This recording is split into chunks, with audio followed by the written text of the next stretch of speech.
Hi, I am so happy to have you here, and I'm very excited because I have Billy Joe who's going to share and who's going to teach us many things that maybe we don't know or maybe we don't want to know. Billy, hi, nice to see you here. Nice to meet you and see you too.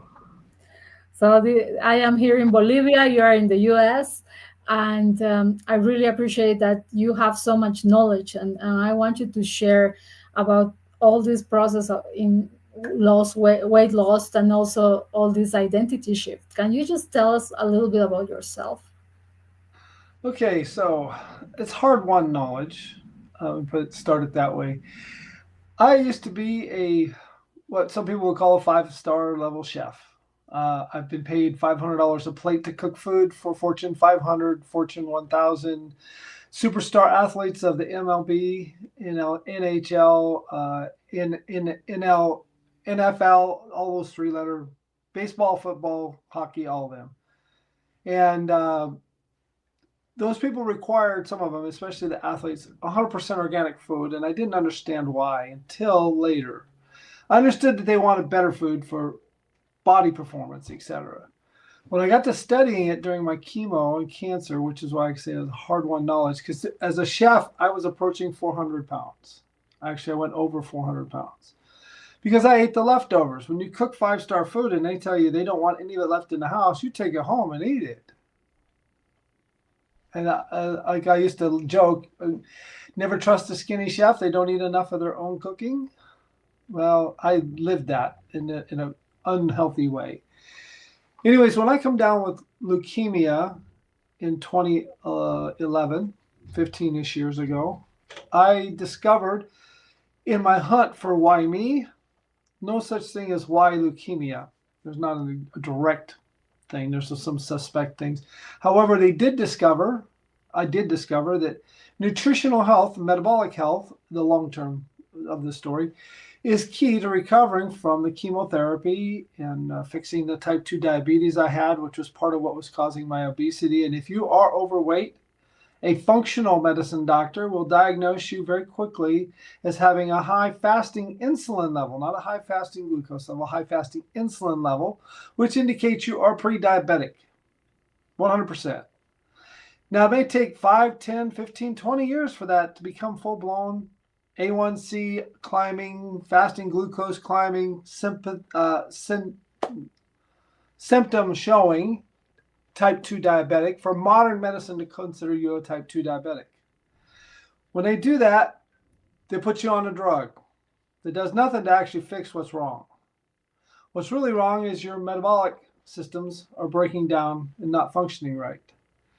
So, what I discovered during my 9-month cancer trip, I discovered that, for one, the nutritionists at the PhD level nutritionists at hospitals, I was in several different hospitals, all make the diet recommendations for the hospital for like cancer patients, diabetes patients, heart patients, which I became all three due to the chemo. Or I was already diabetic and overweight in cancer patient. The chemo caused heart disease. All three of their diets, to anybody who's done any real good research, would know that they're just covering symptoms. They're not actually taking the foods that cause the problem out. For example, on the diabetic or heart patient diet, they'll take the sugars out and the fats out and replace them with fake sugars, which are well known to most areas to cause cancer, things like the sweet and low and things like that. Or they'll put seed oils back in to take the cholesterol out of the fat, but seed oils are more inflammatory than the cholesterol ever was and cause inflammation, which causes about 160 diseases, well documented inflammations, and they're all chronic diseases. And those diseases, because they're chronic, usually require a drug. Those drugs cover the symptoms, but they also come with the side effect of the doctor must see you every 6 months or every 3 months to monitor your levels. Therefore, the doctor's forever in business for as long as you have symptoms. And the more symptoms you have, the more drugs you wind up on. And it's all due, if we trace it back from a functional medicine point of view, Ayurvedic, Chinese medicine, old medicine kind of view. Functional medicine looks at the whole body, not just the heart, the lungs, the liver, or something like that. When they look at it, it's almost all tied to a few things. what we're putting in our mouth. What we put in our mouth is due to what's in our head, our identity. Problem is when you go, well, I can shift my identity. I can make my mind up to be whoever I want. I'm going to be super person, Superman, Superwoman, Wonder Woman, whatever. And that's true for a while. Willpower can take you there. However, if you do it with the wrong information, you get the wrong results. So let's go to weight loss. I'm going to become skinny. I know everything I need to know, and I'm going to, for example, Weight Watchers or Jenny Craig or something like that, or I'm buying the multi-level vitamin that's supposed to be a miracle turnaround. And for 1 to 3 months, your willpower holds out. You eat no sugar, and you take the vitamins, or you eat their meal plan. But eventually, your willpower gives out because you didn't have a true identity shift. You didn't have an identity shift because you didn't get lasting results either. And the reason you didn't get lasting results is a whole bunch of those things are processed stuff or basically covering symptoms instead of treating the underlying cause. Now, great supplements are good for you. I'm not going to throw supplements completely under the bus. The same as going to the gym is good for you. However, going to the gym is not part of weight loss. It's part of maintaining your muscle mass during weight loss, but it's not. You can't out-exercise a bad caloric intake. Matter of fact, if you take in 1,700 calories, which would be what would be in a really big, tall Starbucks mocha frappe latte chocolate thing, you'd have to exercise the equivalent of doing a half marathon in just over 2 hours. None of us are going to work out that hard. None of us have 2 hours a day to go do it. And even if you could out exercise those calories, you cannot undo the catastrophic metabolic effects of that high spike of sugar and insulin in a response. The insulin response drives the inflammation eventually when it gets out of hand. And inflammation is truly the problem. Now, diabetes isn't the problem. It's the metabolic effects underneath of it that are the problem. And those come from having a diet full of processed foods, obesogenic foods, allergic foods, inflammatory foods, and other stuff that's not good for us. And if we don't get proper guidance, and I'm not saying I'm the only one, I learned everything I know by following some really good functional medicine doctors. Tens of thousands, well, not tens of thousands, over 10,000 hours of studying and reading. I got 468 books in my phone now. Almost all of them are on health, personal growth and development, mindset stuff. I've studied with Tony Robbins extensively, and then dozens of other people in the personal growth and development world. I've met every single person, I believe, that was in the movie The Secret. It was a huge smash in the late 90s. All of those personal growth and development people, plus many, many, many more, I've been on stage or met with. And mindset, without good mindset, you cannot willpower your way into good health either. Billy, one thing that comes very often is that people believe if I just take this supplement, that's going to be it. Yeah. If I just go buy this product, that's it. Why people never care about mindset? Okay, so mindset is kind of one of those things that people don't. First off, it's not top of mind, i.e., we're not educated to know that mindset matters. Okay. I'll go into a different area of expertise. Say something like you want to quit an addictive behavior, addiction.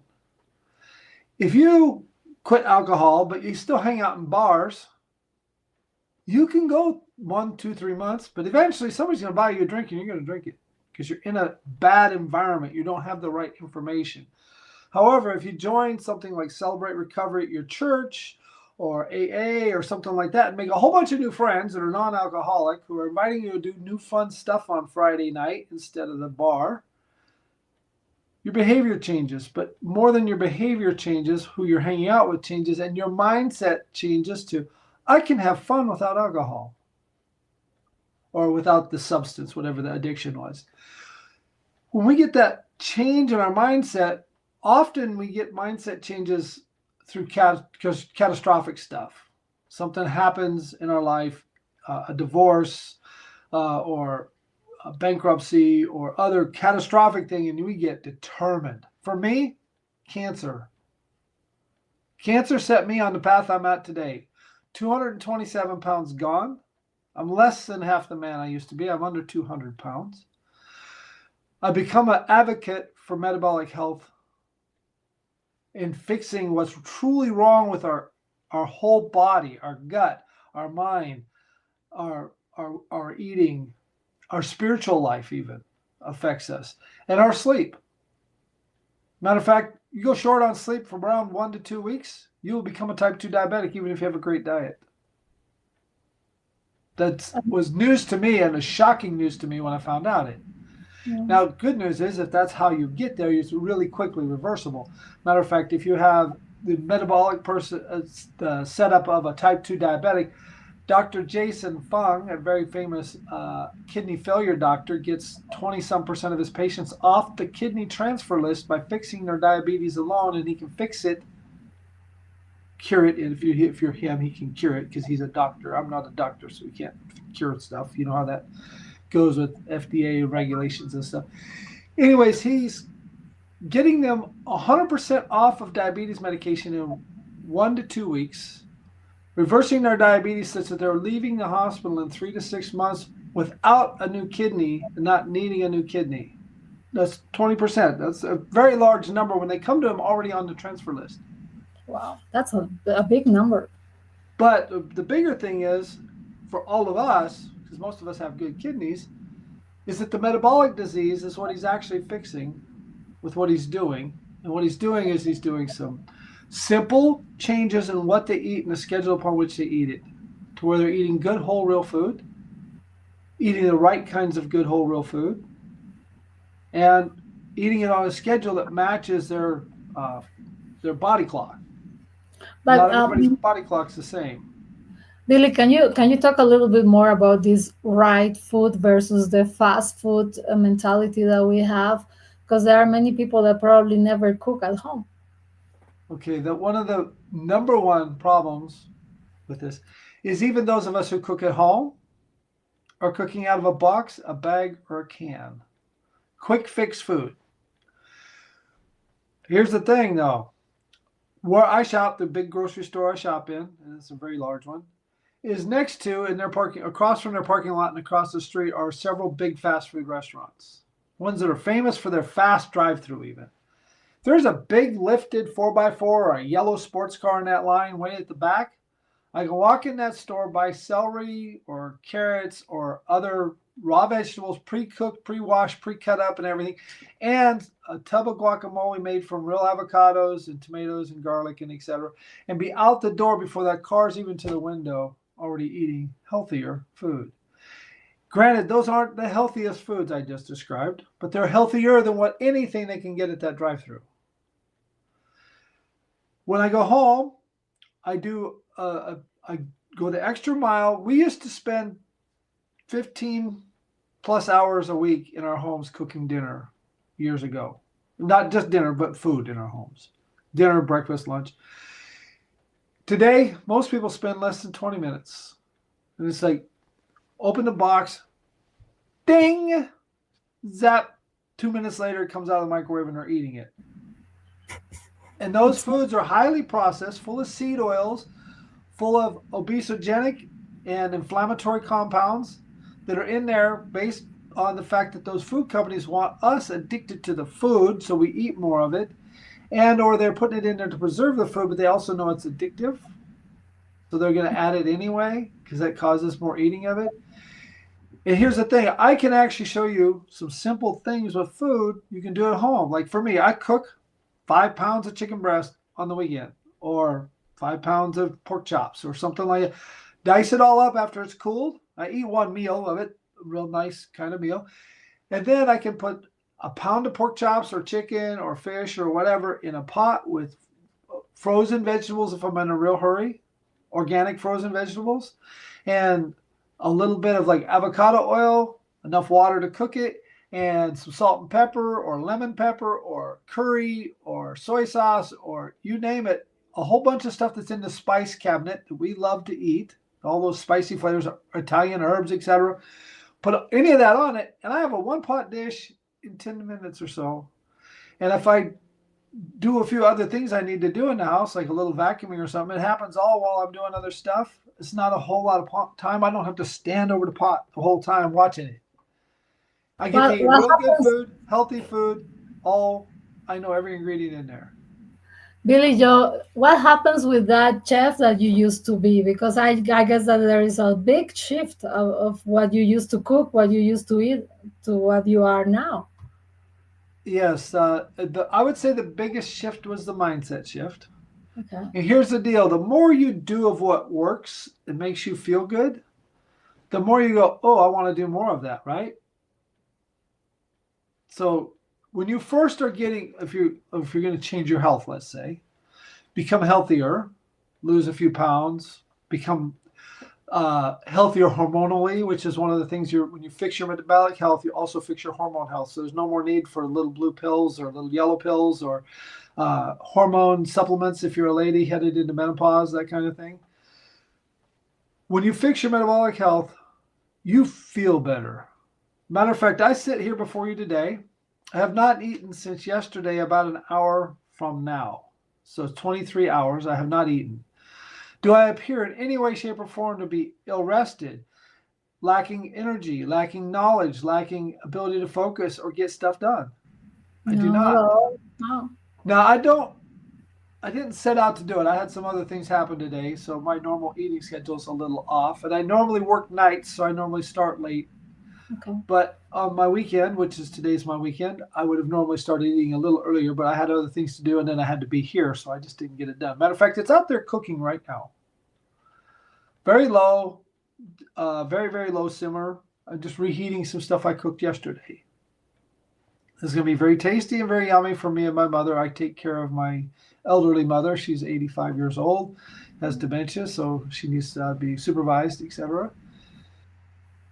However, the mind shift happened coming out of the hospital Okay. 11 years or 15 years ago, 2011, in that I have type 2 diabetes.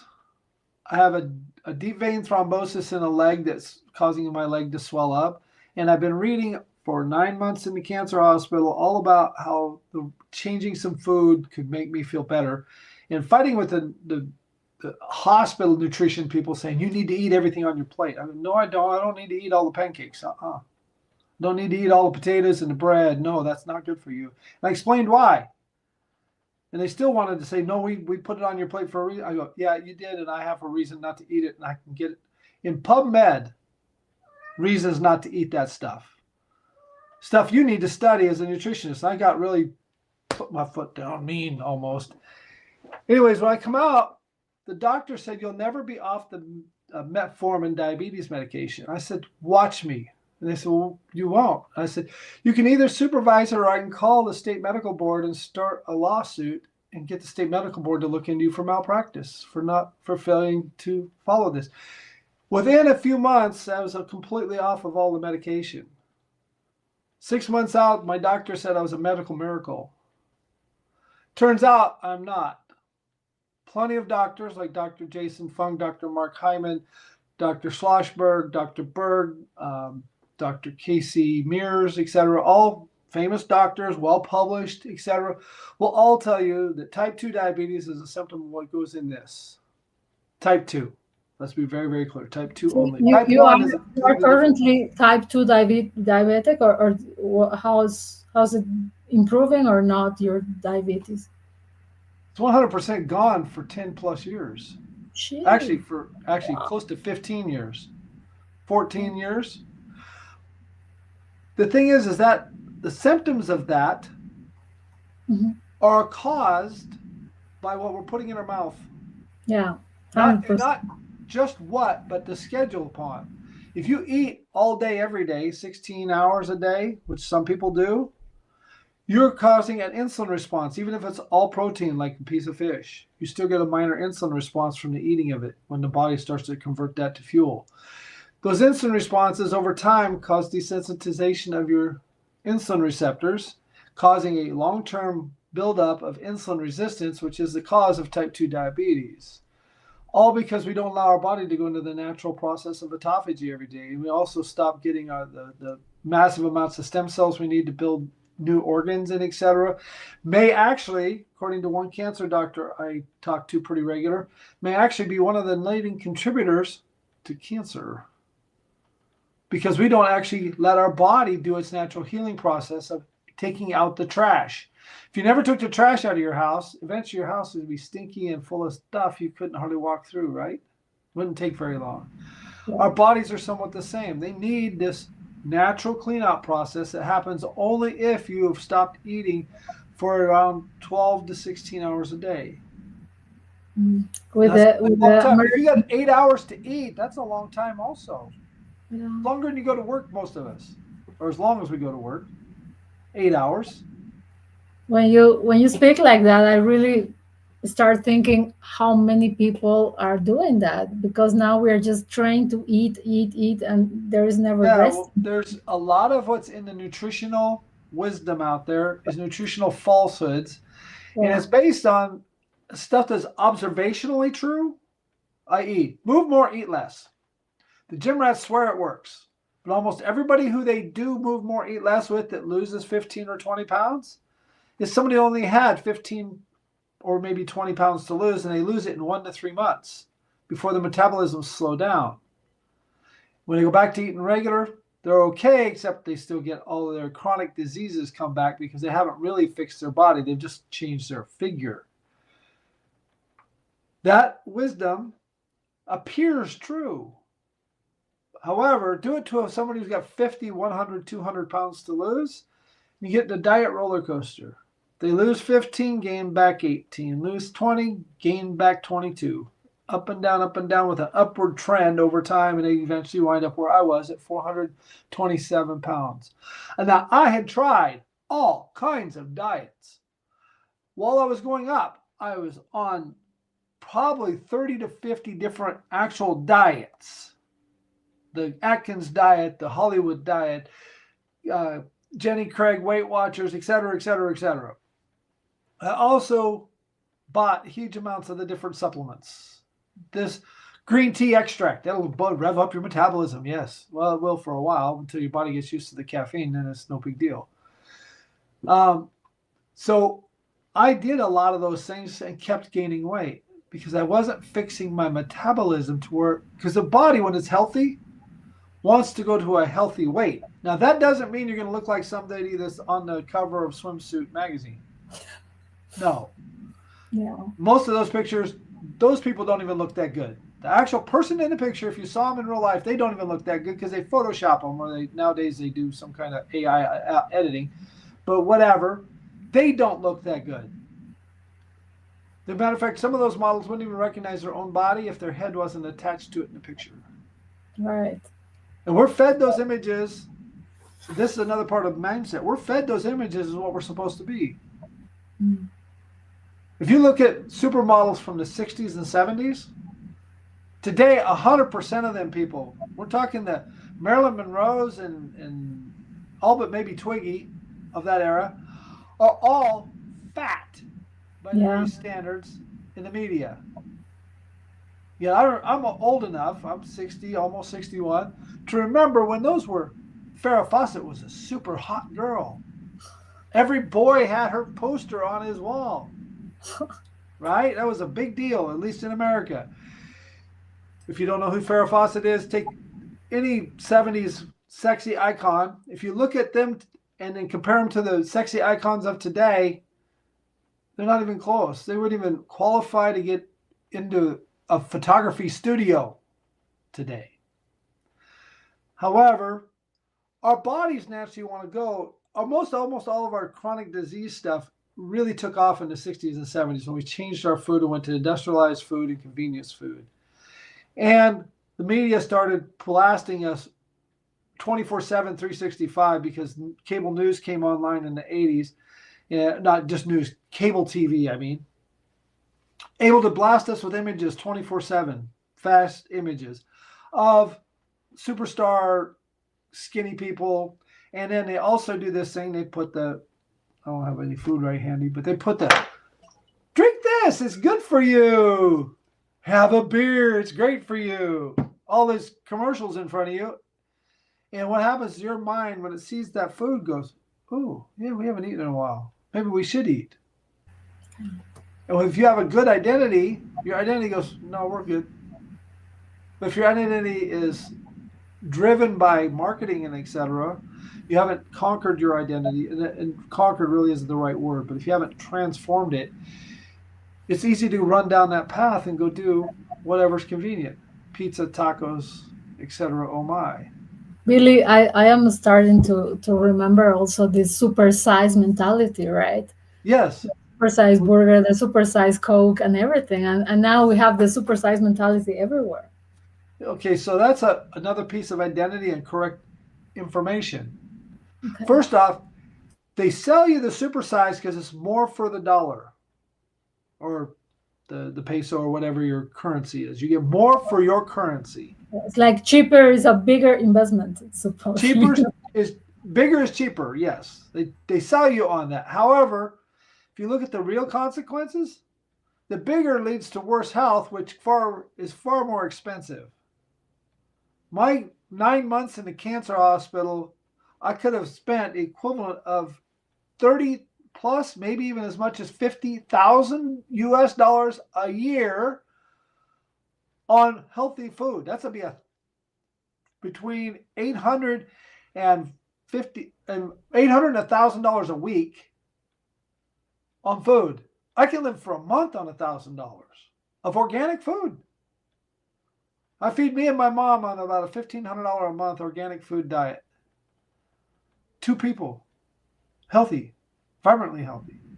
When you think long term, it never makes sense. But we are so used to short term mentality that The maybe short that's term, the reason. that's part of changing your identity to where I value me enough Yeah.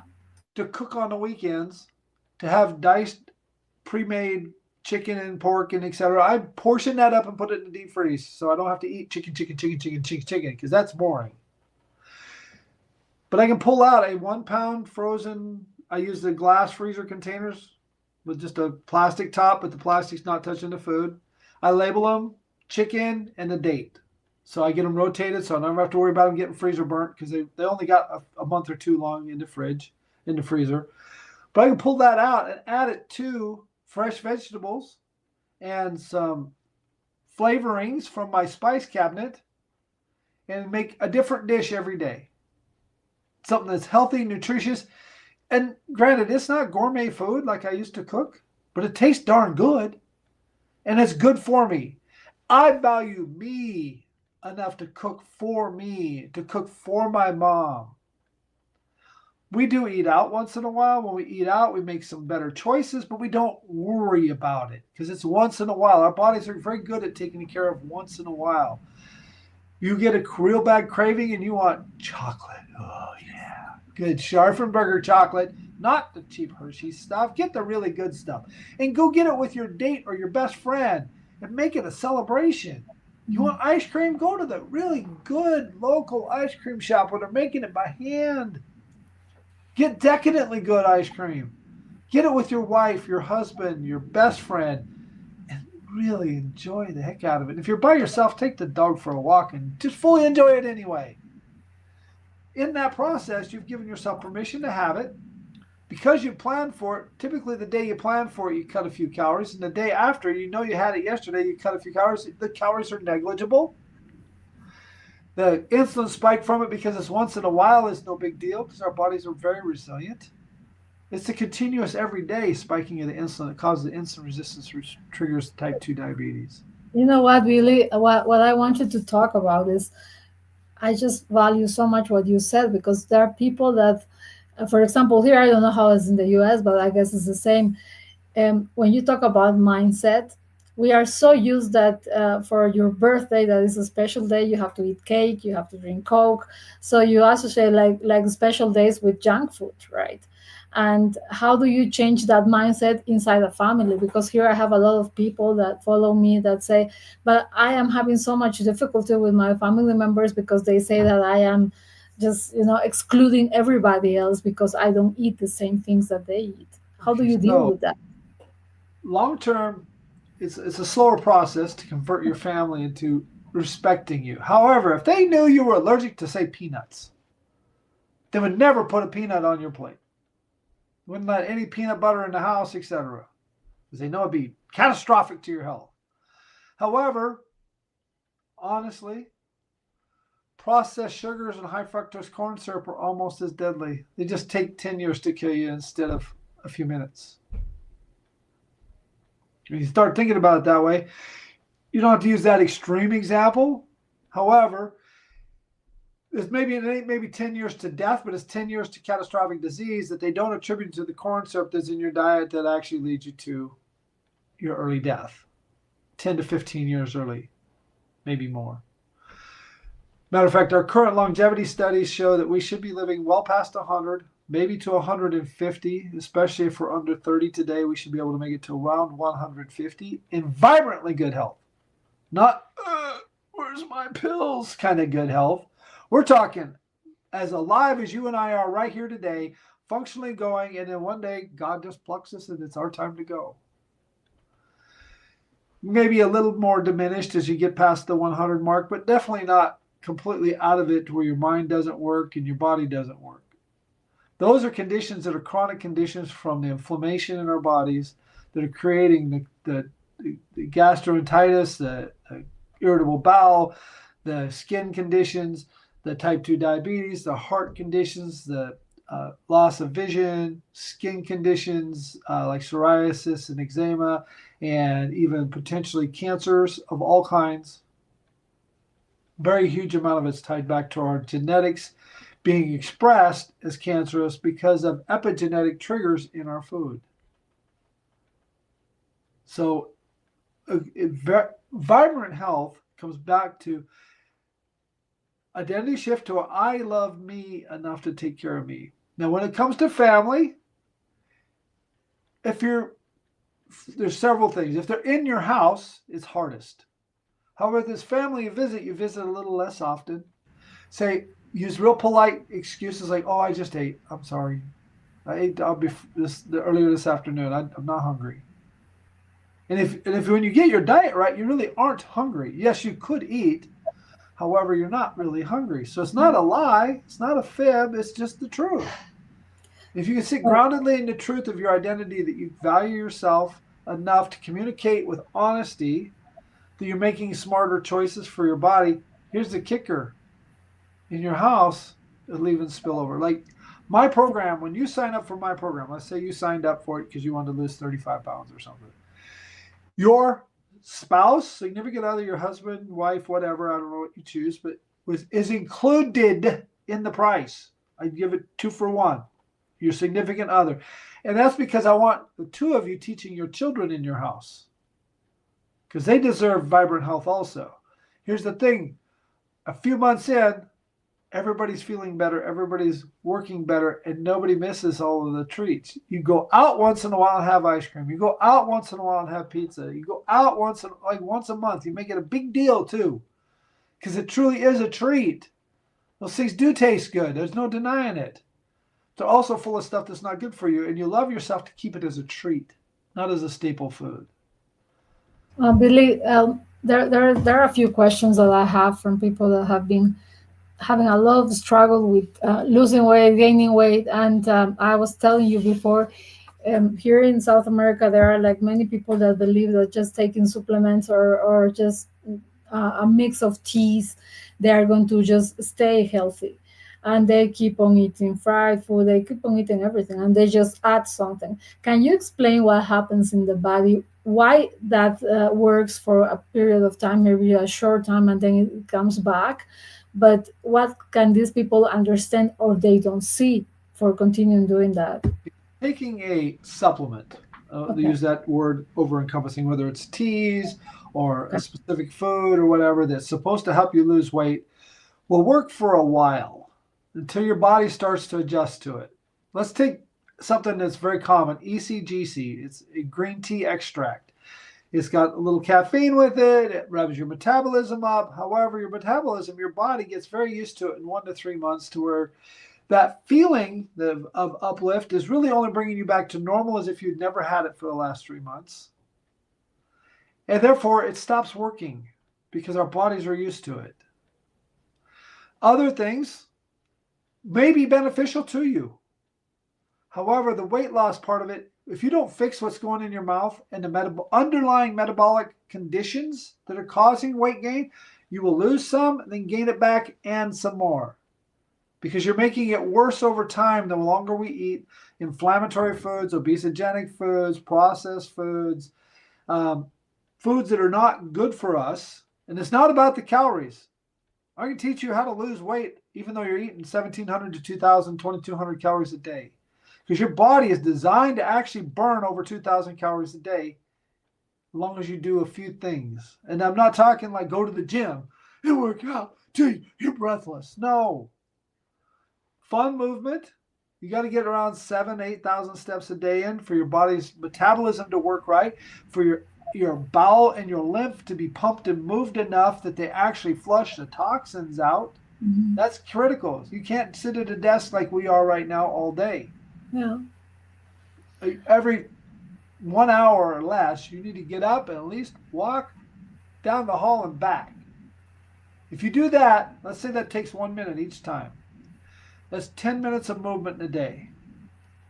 That is better for you than 10 minutes of intense movement and then sitting in your chair all day.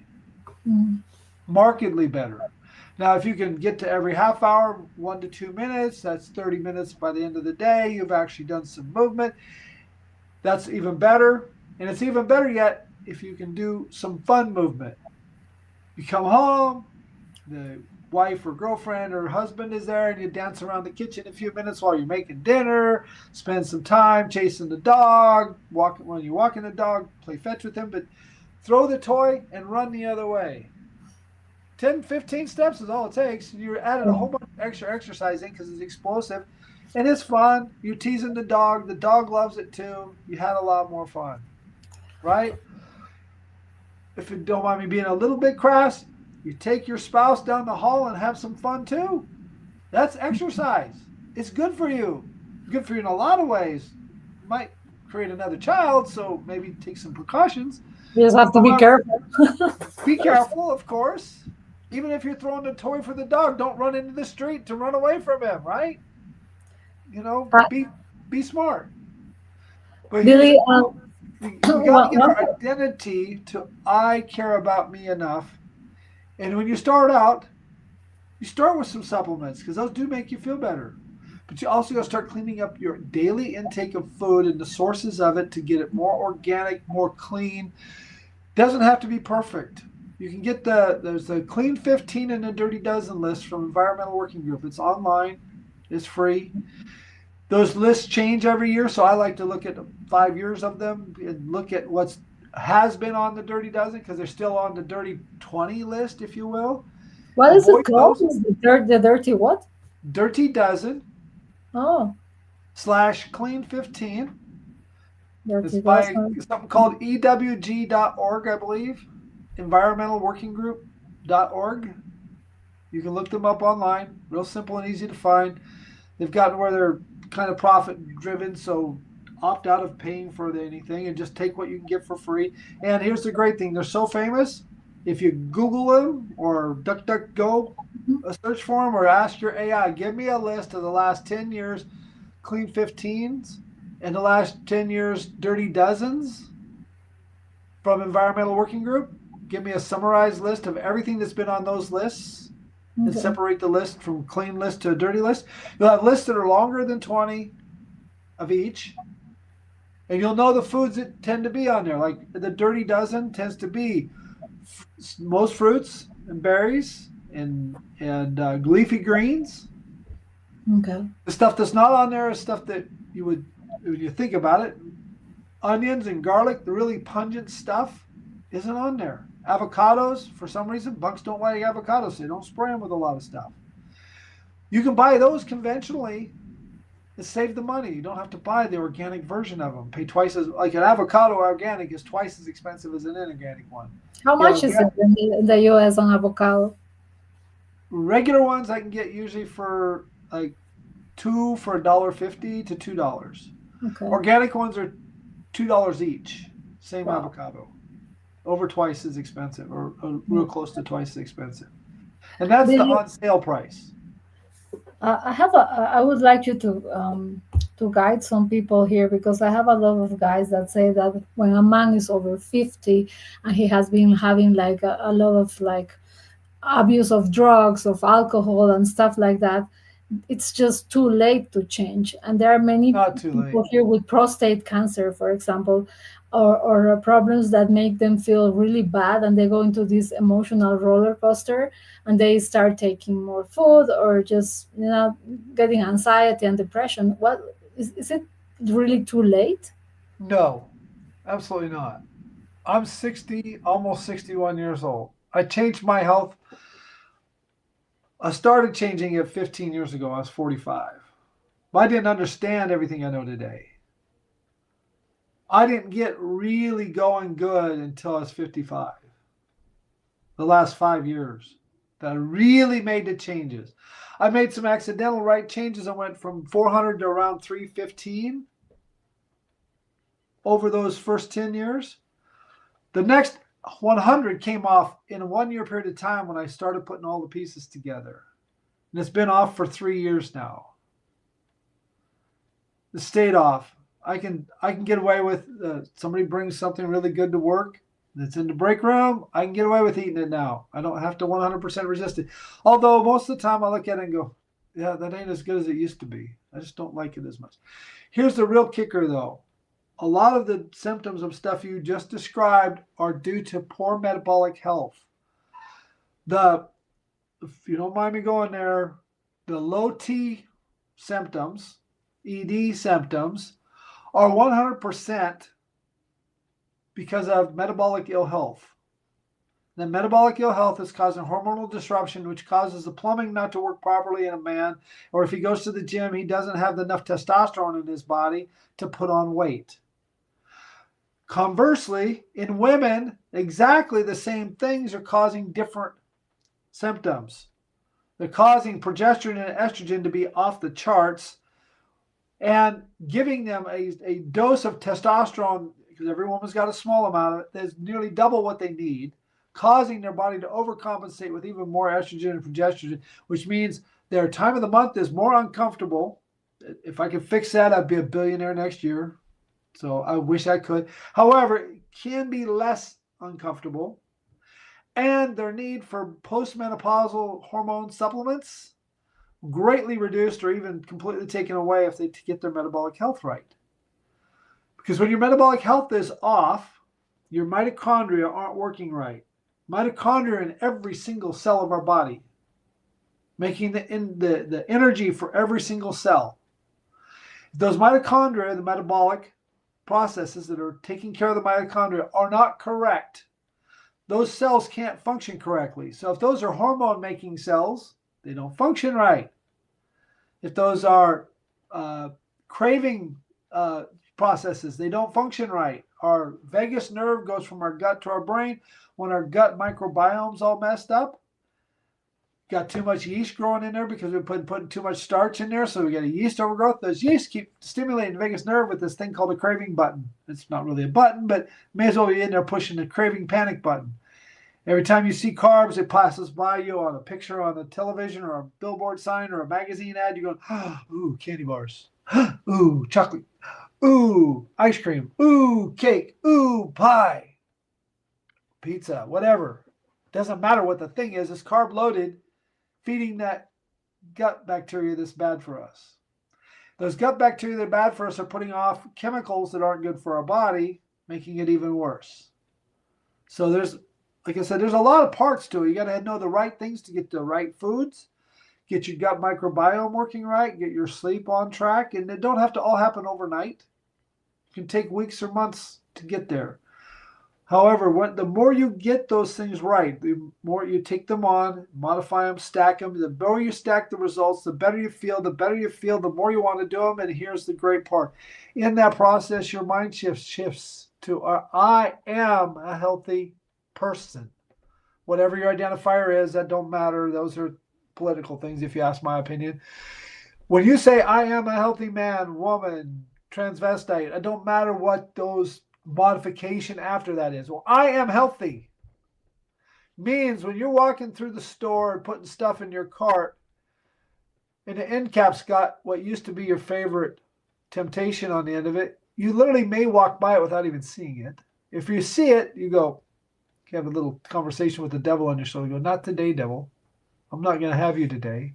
Because your spiritual life gets in order to where you have whatever great spirit is in your life. If you're Native American, it's the great spirit. If you're a Christian, it's God or Jesus. If you're Buddhist, it's Buddha. Or if you're, well, it doesn't matter which one.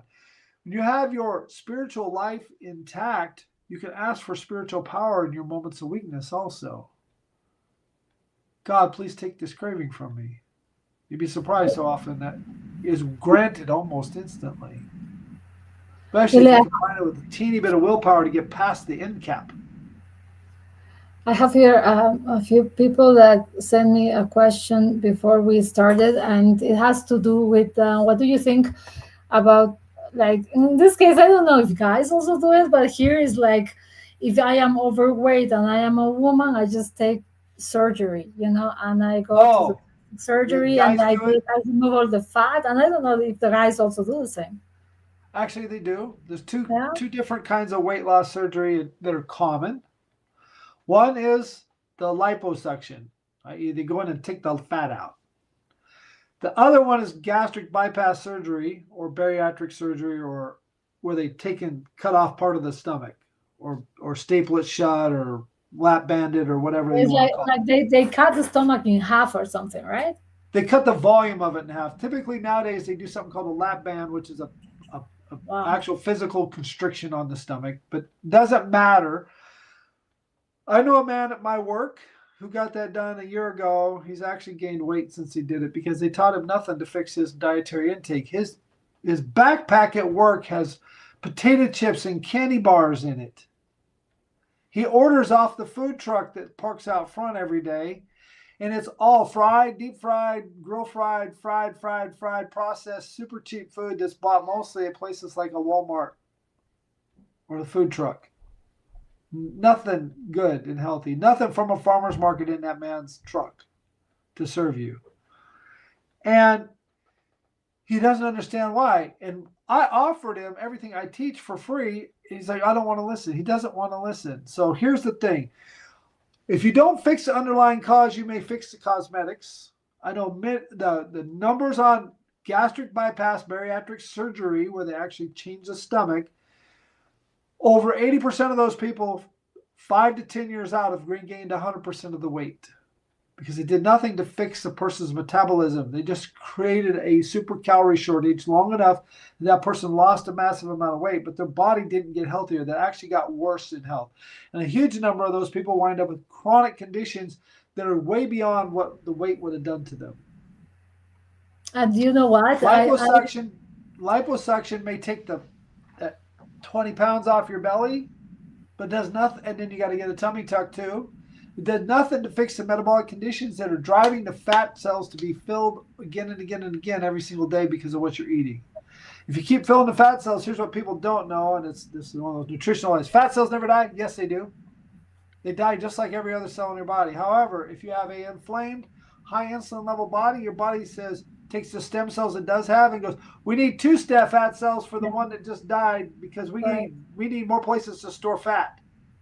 Because you have got a body condition that's telling your body to store fat. So your liposuction has got a 3 or 5 year shelf life before all those pounds are back anyway.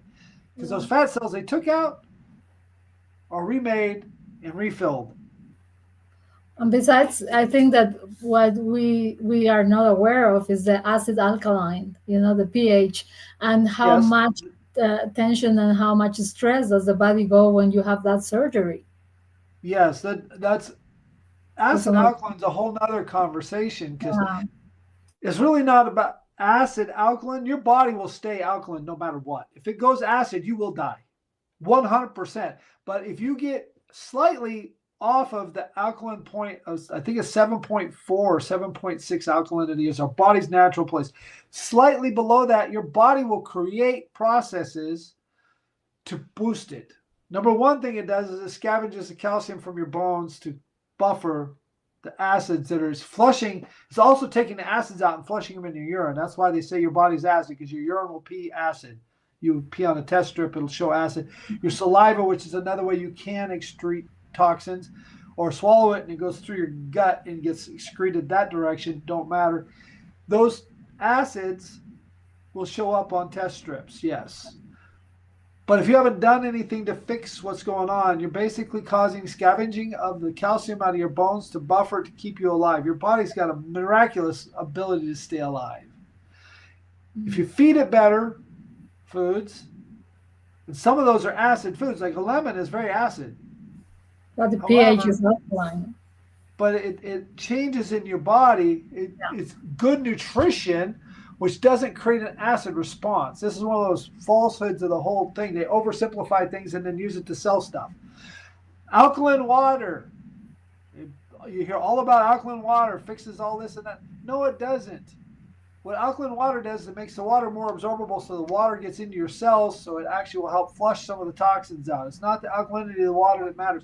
It's the shock of the water when it becomes alkaline that makes it more absorbable. You do the same thing to water with the squeeze of lemon, which is acid, which means the water became more acid. A squeeze of fresh lemon juice will do the same thing to your water, making it more absorbable. The real key with water is it needs to not come out of a plastic bottle where it's full of endocrine disrupting, hormone mimicking, especially for women, hormone mimicking plastics that make women's problems worse. And then, by the way, they also cause low T for men. So all those other problems for men come from plastics too. Get the plastics out. That's a Drink. huge problem, Billy Joe, because here, for example, I don't know how in the US, but everything has plastic, like everything. And bottle, Last time I went to farmer's market, I could buy everything in a plastic bag, or a paper bag, or my own recyclable bags. I mean, just an example. The produce section, there's very little plastic there, and if it is, it's a plastic basket to hold the berries, which the berries aren't really absorbing any plastic, especially if you rinse them off a little bit. However, if it comes in a box, a bag, a can, the can is lined with plastic. Boxes and the bags are full of plastic. Here's the thing: like bottled water is one of the number one places we get plastic in our lives. They take a disc. What do I got here? This is a coin from another country. I just like it because I was visiting there. This coin and that thick size piece of plastic. Boop! We got a 1 pint or 1.5 liter bottle. Yeah. Literally as fast as that. Boop! That is hot. They get it really hot and inject air in it and instantly makes a bottle. That bottle hits the sides of the mold, and in that process, tens of thousands of super micromical or teeny weeny bits of plastic are in the air in that bottle. That bottle literally comes out of the mold, turns upright, and goes right to a filling station, and it gets filled with water almost immediately. So a very large amount of that plastic dust becomes part of the water. Then we drink it. Here's the real kicker: is most of that plastic dust is so fine it won't even come out with a good filter. So you get one of those, like a zero water filter or a Berkey water filter, several different brands out there. They all take everything out of your water. It takes one of those level filters, the ones that are filtered for bacteria, to be able to take those plastics out. Problem is, some of the plastics, before they're filtered, even if you can filter them out, leach chemicals into the water that affect your hormones. And then we eat some things that have plastic in them. If you're eating food that's processed foods and it maybe is imported from some places like China, China loves to put plastic into stuff, fine ground plastic, to make it fluffier, puffier, and prettier and more profitable. And there's very little regulation on that. It doesn't help if we buy water and then we empty it into a glass container because it already has plastic in it, right? Better off to buy, even if it's a plastic, filter pitcher and filter your tap water. Yeah, tap water is better than That's plastic. better. Now, ideally, if you want to get really good water, you go to the water store.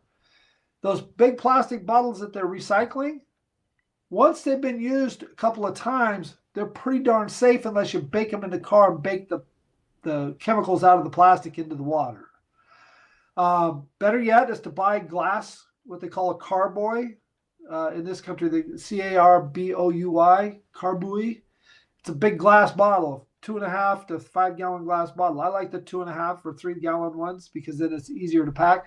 But I like even better having a really good filter in my house that I just fill with tap water and change the filter in it every few weeks. I'm wondering if this problem is only with plastic bottles or is it also with plastic bags? Because there are other people that also put stuff in their plastic bags. Is it the same? Okay, so plastic bags like a Ziploc baggie to store Yeah. food in, those are not good because they're very similar, but less likely, but still very similar. They will leach plastics into the food.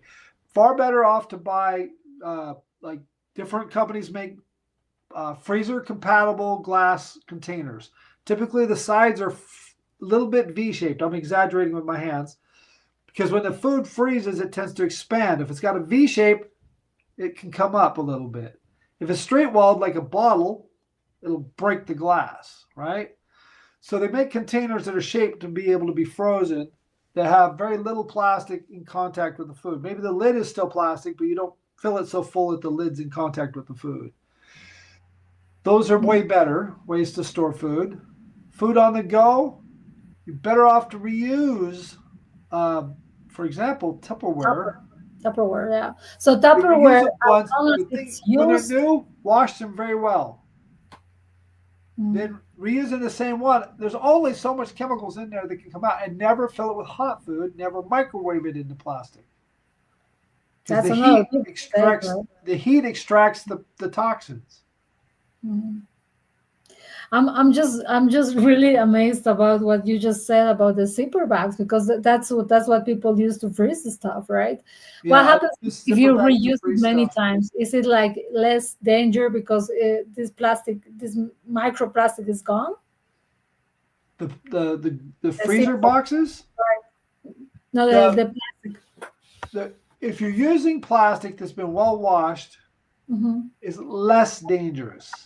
Hmm. Not as good as a glass freezer container. Okay. Okay. However, if we're on the go, we're taking our lunch with us, and we need a little plastic boxes that all kinds of different brands out there.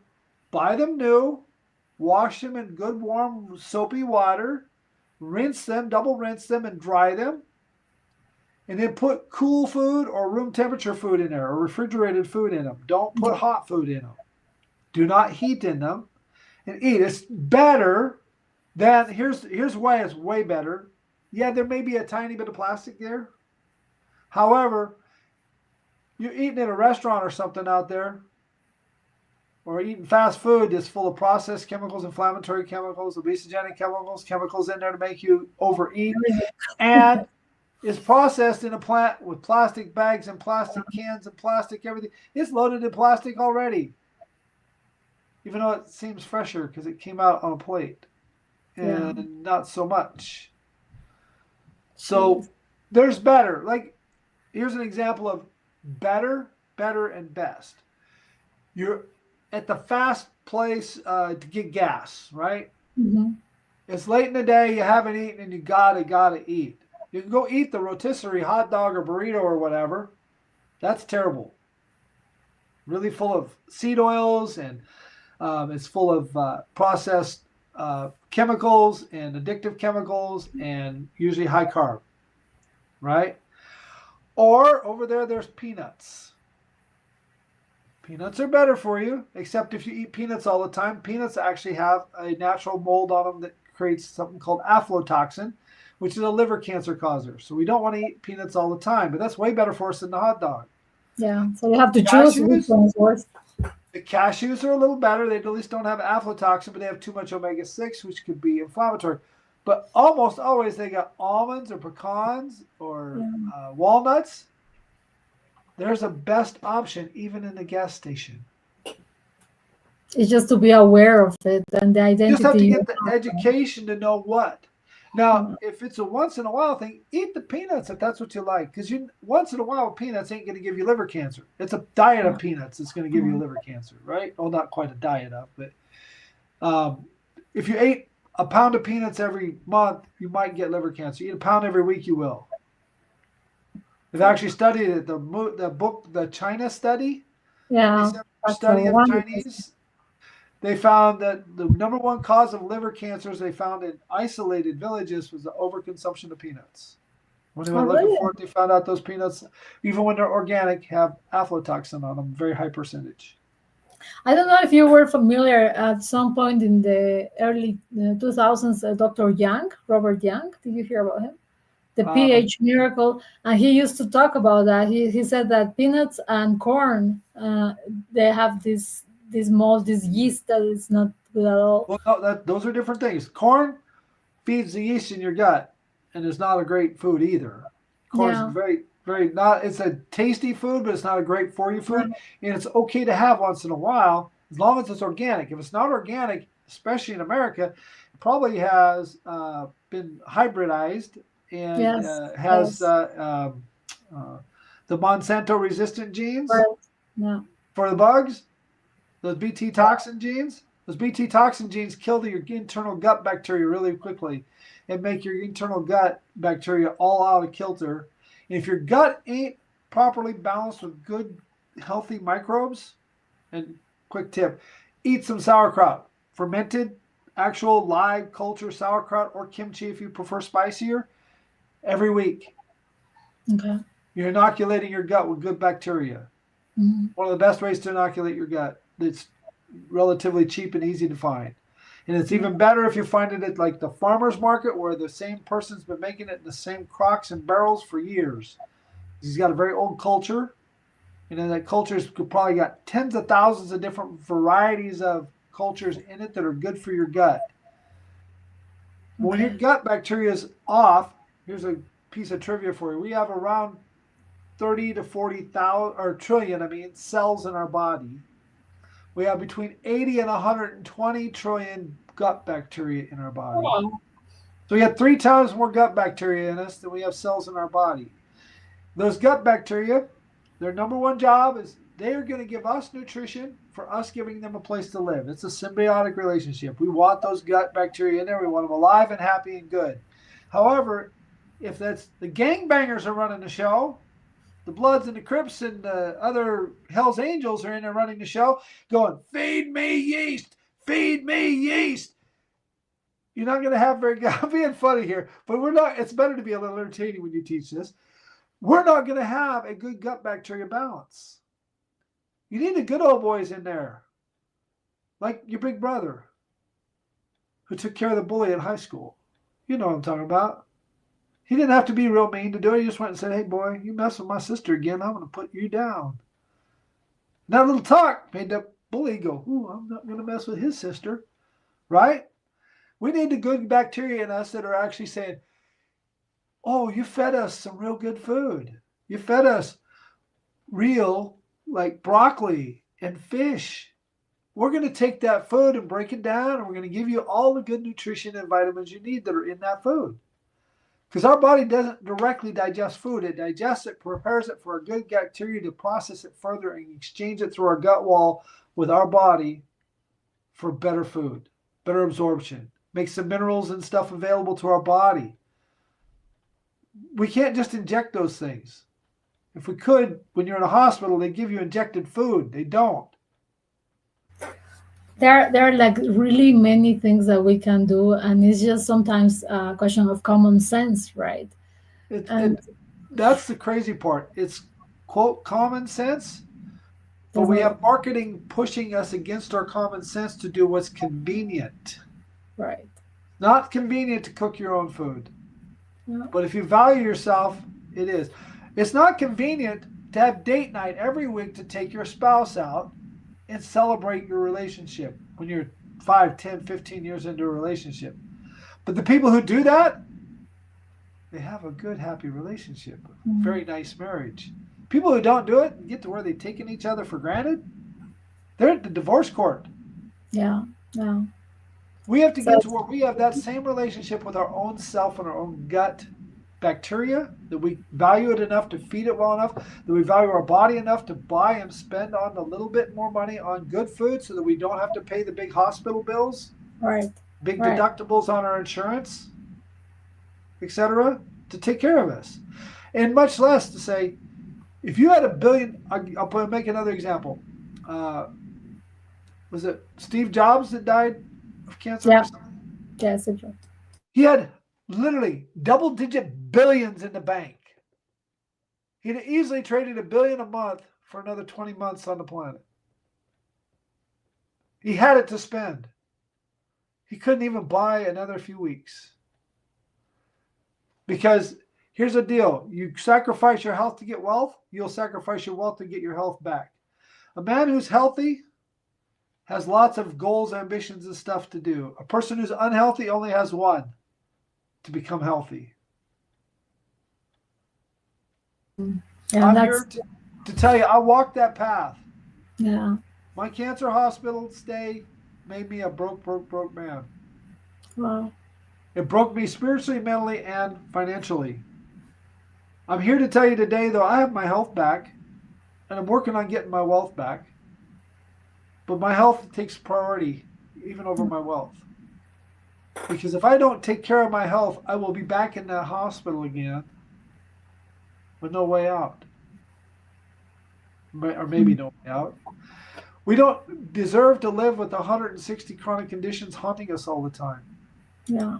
We need to get our metabolic health working right so that we have health to enjoy. Health is wealth we get to enjoy 24/7. And if we have good health, we think better.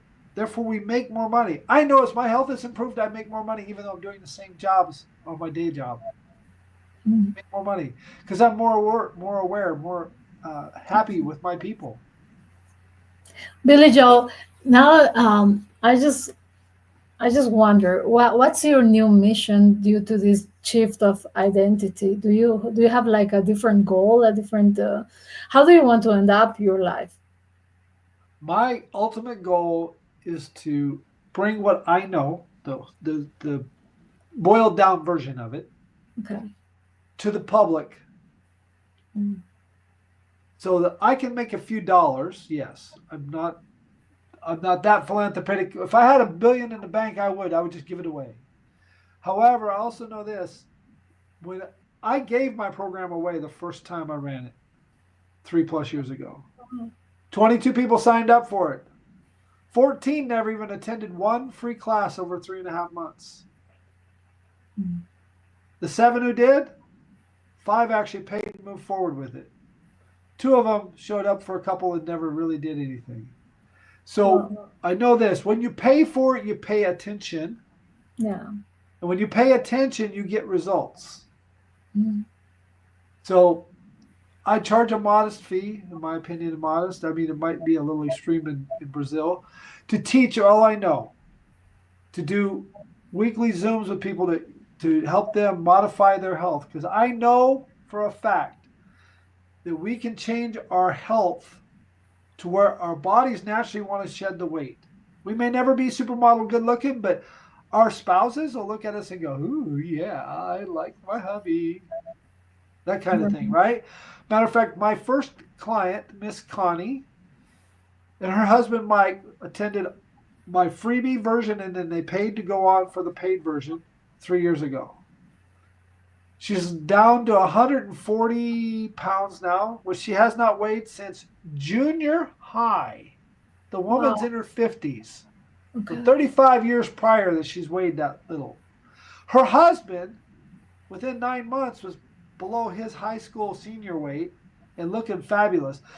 I see their posts on Facebook about them taking the dogs for a walk and doing volunteer work and having fun in life and going on vacations with their grandchildren and playing on the beach and doing all these things that they couldn't do before. Mm. I know they couldn't do it before because they were my friends before. She was just my friend. She says, "Yeah, I'll give it a shot."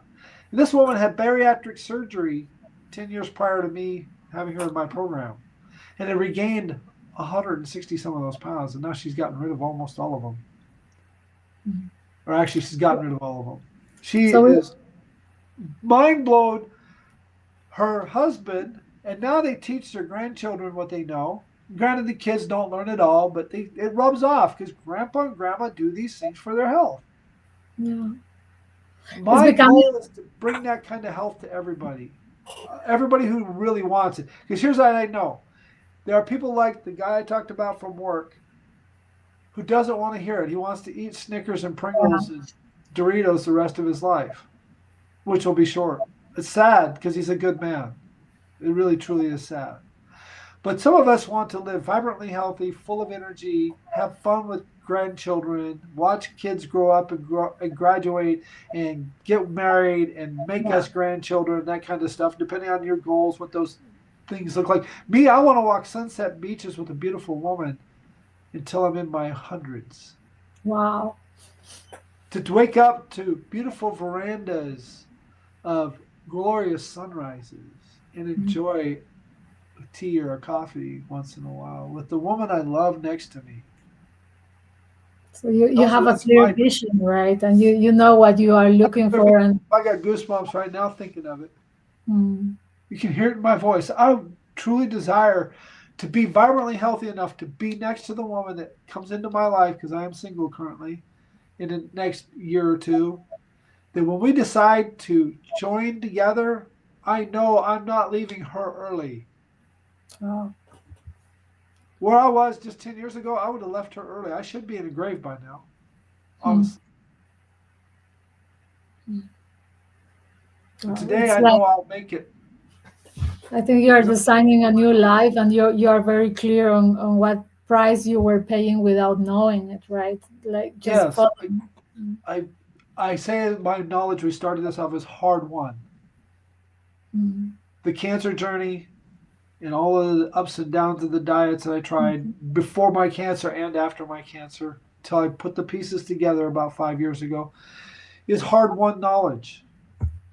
You don't have to go spend all the time I did. Granted, you could maybe do it faster now with AI, but you still are going to get. If I go to AI and don't put in the right seed prompts, I get a lot of bad information out of it, even though it's way smarter than Google or DuckDuckGo used to be. Right.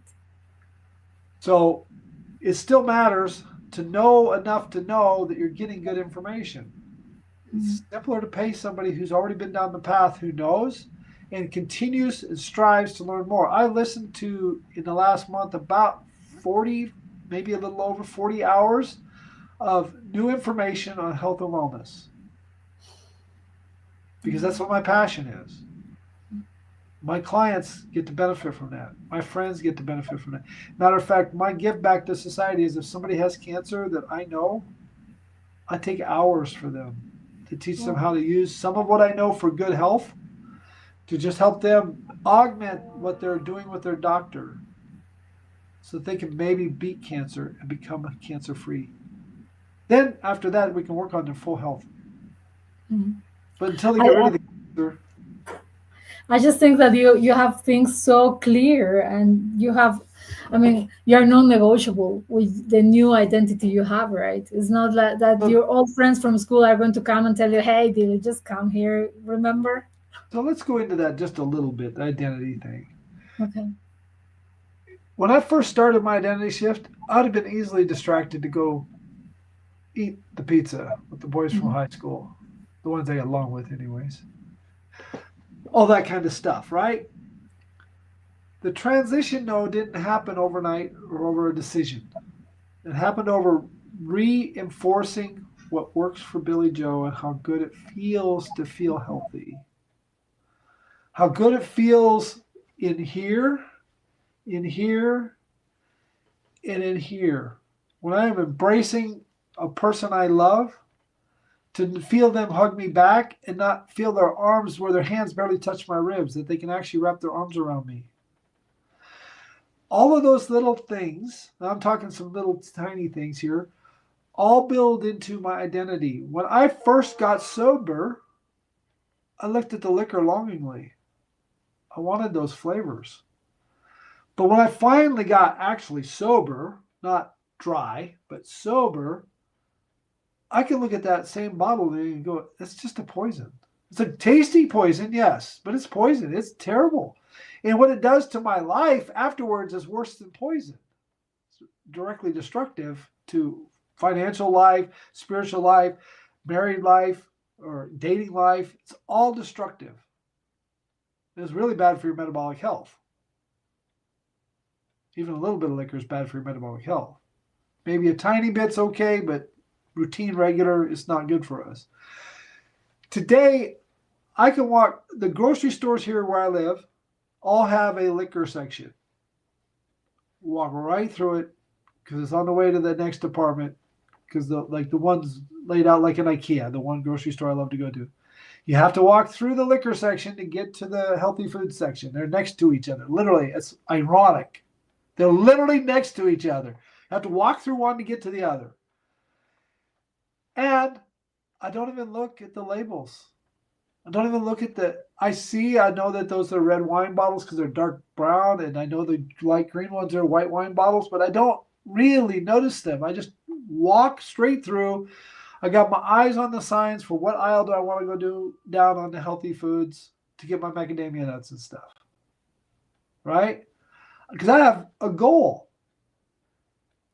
Now that when we first start our identity shift, we started with first it's a choice. I want to be healthy. Then we start to learn the right things to do to become healthier. And the more we do those, the better we feel, the more we go, oh, I can be healthy. And when you get to the I can be healthy, it starts to stack and build momentum. It's like a snowball rolling downhill. It gets bigger and bigger. The more snow it gets on it, the more it gets bigger and bigger and heavier, and it builds momentum. As you become healthier, you make healthier choices, and you also pay attention more to someone like me who's teaching, or any of the other doctors I mentioned earlier who teach, to what they've taught and why you would want to do those things. And you keep stacking those results and getting healthier. The healthier you get, the easier it is to stay on the healthy path.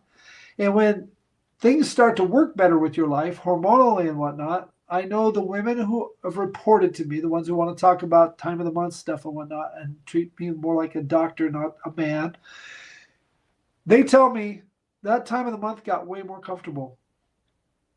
Their transition into menopause was way less miserable. The heat flashes and all that stuff was way less extreme than they ever imagined. And they attribute it to their good health. My men friends who've lost a lot of weight talk about how when they go with the wife, dun dun dun, Johnny's a new man. And they don't have to take a little blue pill to feel that way. That's because their hormones are working right, so they get to enjoy life fully, not a little bit.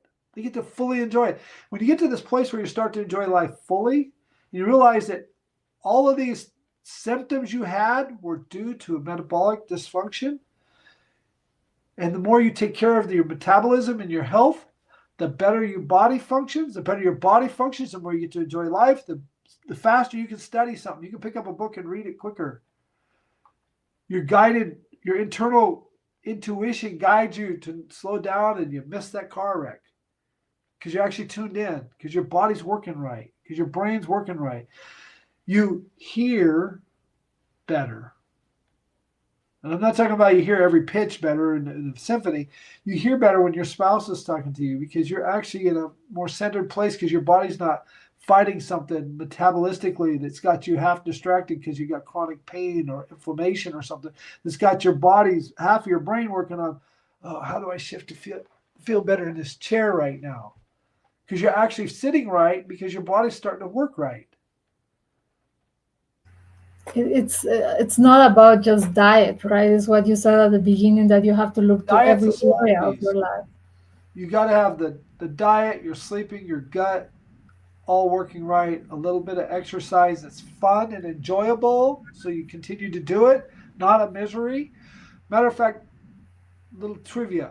Before my program, Alicia got less than 2,000 steps a day in. Today she's averaging over 8,000 steps. Wow. Me personally, when prior to my cancer, I had one of those Fitbit things, and I thought, I'm going to get 10,000 steps a day in. That's the key to losing weight. And I started doing that. For almost 10 years, I did 10,000 steps almost every day.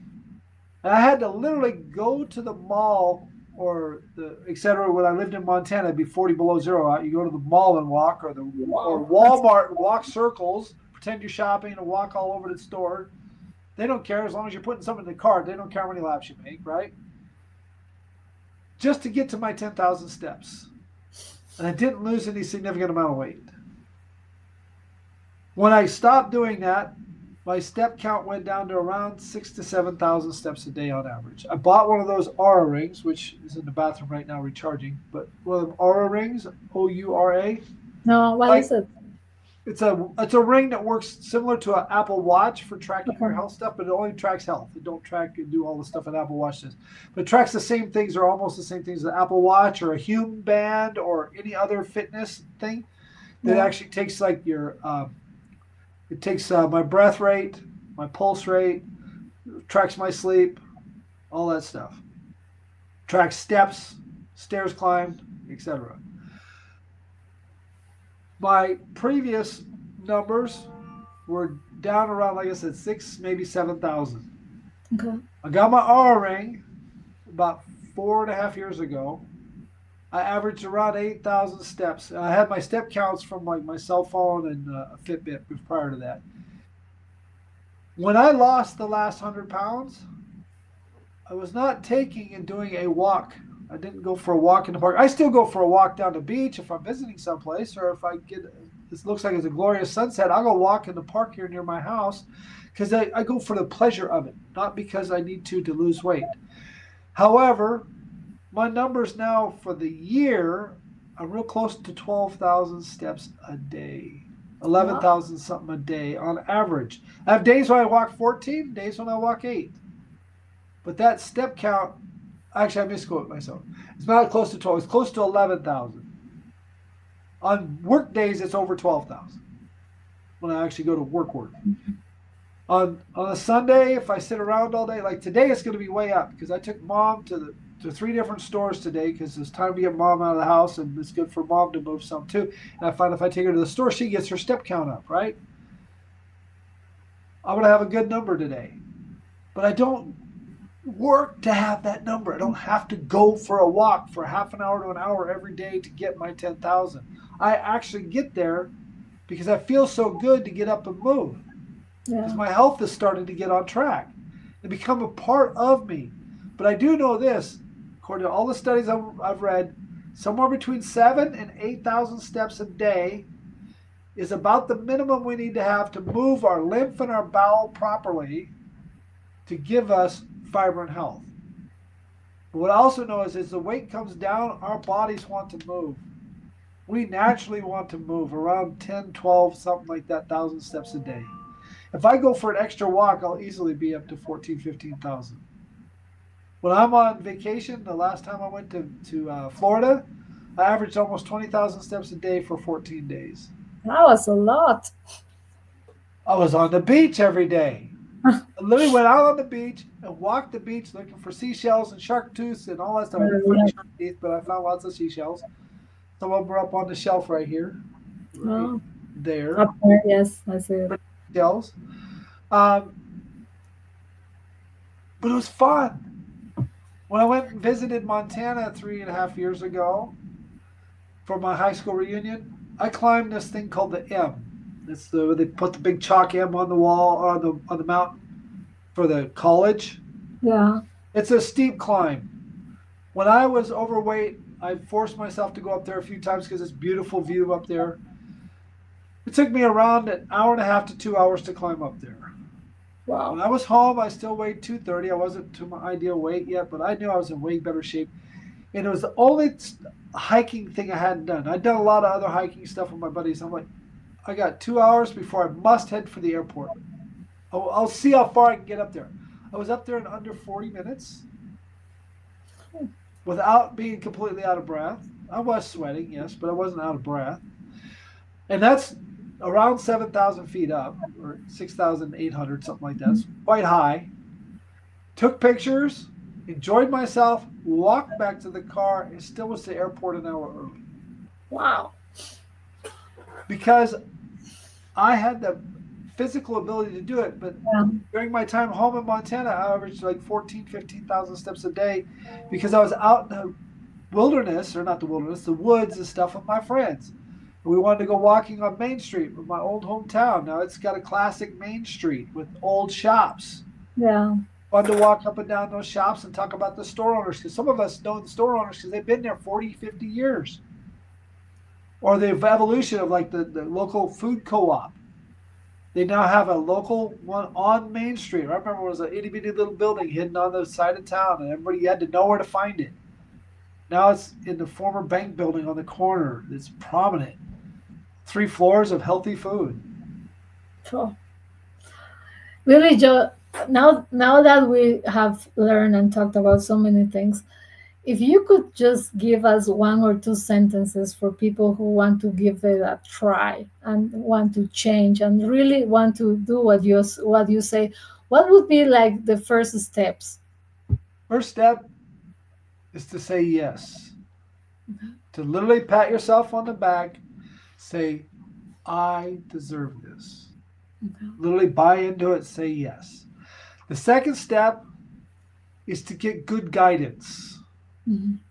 Because we can get guidance, it's not always good. Like we go to the gym and they'll tell you, move more, eat less. It's okay if you want to lose 10 or 15 pounds. If you got 100 pounds to lose, it's going to definitely set you back. Mhm. You need good guidance from somebody who's walked the path, been there. If we were on regular Zoom, I'd be able to show you one of my fat pictures. If you go to look up Billy Joe Arthur, Arthur, on Facebook, I'll have a top hat, either a white one, a black one, or a brown one, top hat on. You find Billy Joe Arthur on there. Most of my posts are public. You'll find plenty of my pictures from when I was fat. And but that's So get some good guidance and then commit. You have to commit. It's not something you're going to fix in a week. You're not going to feel so much better in a week that it's all miracles and shiny rainbows and stars and fireworks. No. However, you can start to feel better in a month to where you actually feel better. 3 months out, you'll be losing weight and feeling even better. 6 months to a year out, you'll start to feel that identity shift to where you can walk right by the temptation of the store. Don't take any willpower anymore to walk by it. And then you get that starts to steamroll into momentum, where my friend Connie is today, back to a weight less than her high school weight, down into her junior high school weight, pre high school weight, to the point where she's starting to worry that she's going to get too skinny. Mind blowing to me. But she committed 3 years ago when she and I first started working together for free. She literally committed. She says, I'm in no matter what. I'm going to do it. My husband's going to support me. The two of them were on every single Zoom when we started for free. And when we went to a paid, they were on every single Zoom for a while because I didn't have the resources I have now. I now have 20 videos that you can watch them at your leisure. You can listen to them while you're driving because you don't even have to watch them because it's just talking head me. I don't have any quote visuals. I mean, once in a while I might hold something up like, have a good big reusable, this is a ceramic lined stainless steel container so that I'm not getting plastic into my life. Yes, it has a plastic top, but I washed it really good before I used it, and it only has water touching it for a moment. It ain't sitting in that plastic all the time. If I want to be really ideal, it would be a glass container, but I've dropped this a few times. It has dents in it. If it was glass, I wouldn't have it anymore. right. So I make some trade-offs. But get committed. Say yes to yourself. Get committed. Get your spiritual life right. I say, thank you, God, for bringing the right things to me that I can learn what to do. Thank you for my health that I still have. Even if it's bad, say thank you for what you have because then you'll be gotten more. Yeah, And then hang out with healthier people. peer group. Peer group. I have a peer group for all my paid people where they literally the girls made a girls peer group separate. I'm not included. It's the girls. The girls talk girls stuff. I'm sure they're talking things about menopause or time of the month or other ladies issues where they don't want a flipping man in the room who can't be respectful. And a couple of them are trust me enough, they'll come and talk to me and say, the girls were asking about this. And I go, well, here's what I know. I'm no woman, so I can't give them the full thing. But I've studied a lot of it. And then I can give them some resources of where they might find more from a female doctor or a super Ayurvedic nutritionist who specializes in women's health. Yeah. Don't matter the gender at that point. There's somebody who specializes in women's health. I want them to be healthy. I want them to have a community where they feel comfortable talking about anything with their health. But commit, say yes and commit. And congratulate yourself for saying yes and committing. Then start with whatever you know and stop doing the stuff you know isn't good for you. Mm-hmm. The pizza, the tacos, the beer, Not that any of them are terrible, but stacked over and over and over and over, the cumulative effects are extremely bad for you. Once in a while, you could have a beer after work with the boys, or a piece of pizza once a month or two. And I mean, or two pieces, not every month or two. You could have a piece of pizza. You could have a chocolate bar or a piece of cake or something like that. The cautions are sometimes things like a piece of cake seems great, except for you find out you have a mild allergy to wheat. Mm. When you find out that allergy is actually what's causing you have skin conditions where you're itching yourself, psoriasis, dandruff, etc., you go, ooh, maybe I want to skip the cake and I just want the chocolate flavor. Mm. Or you have a dairy allergy, so ice cream's off.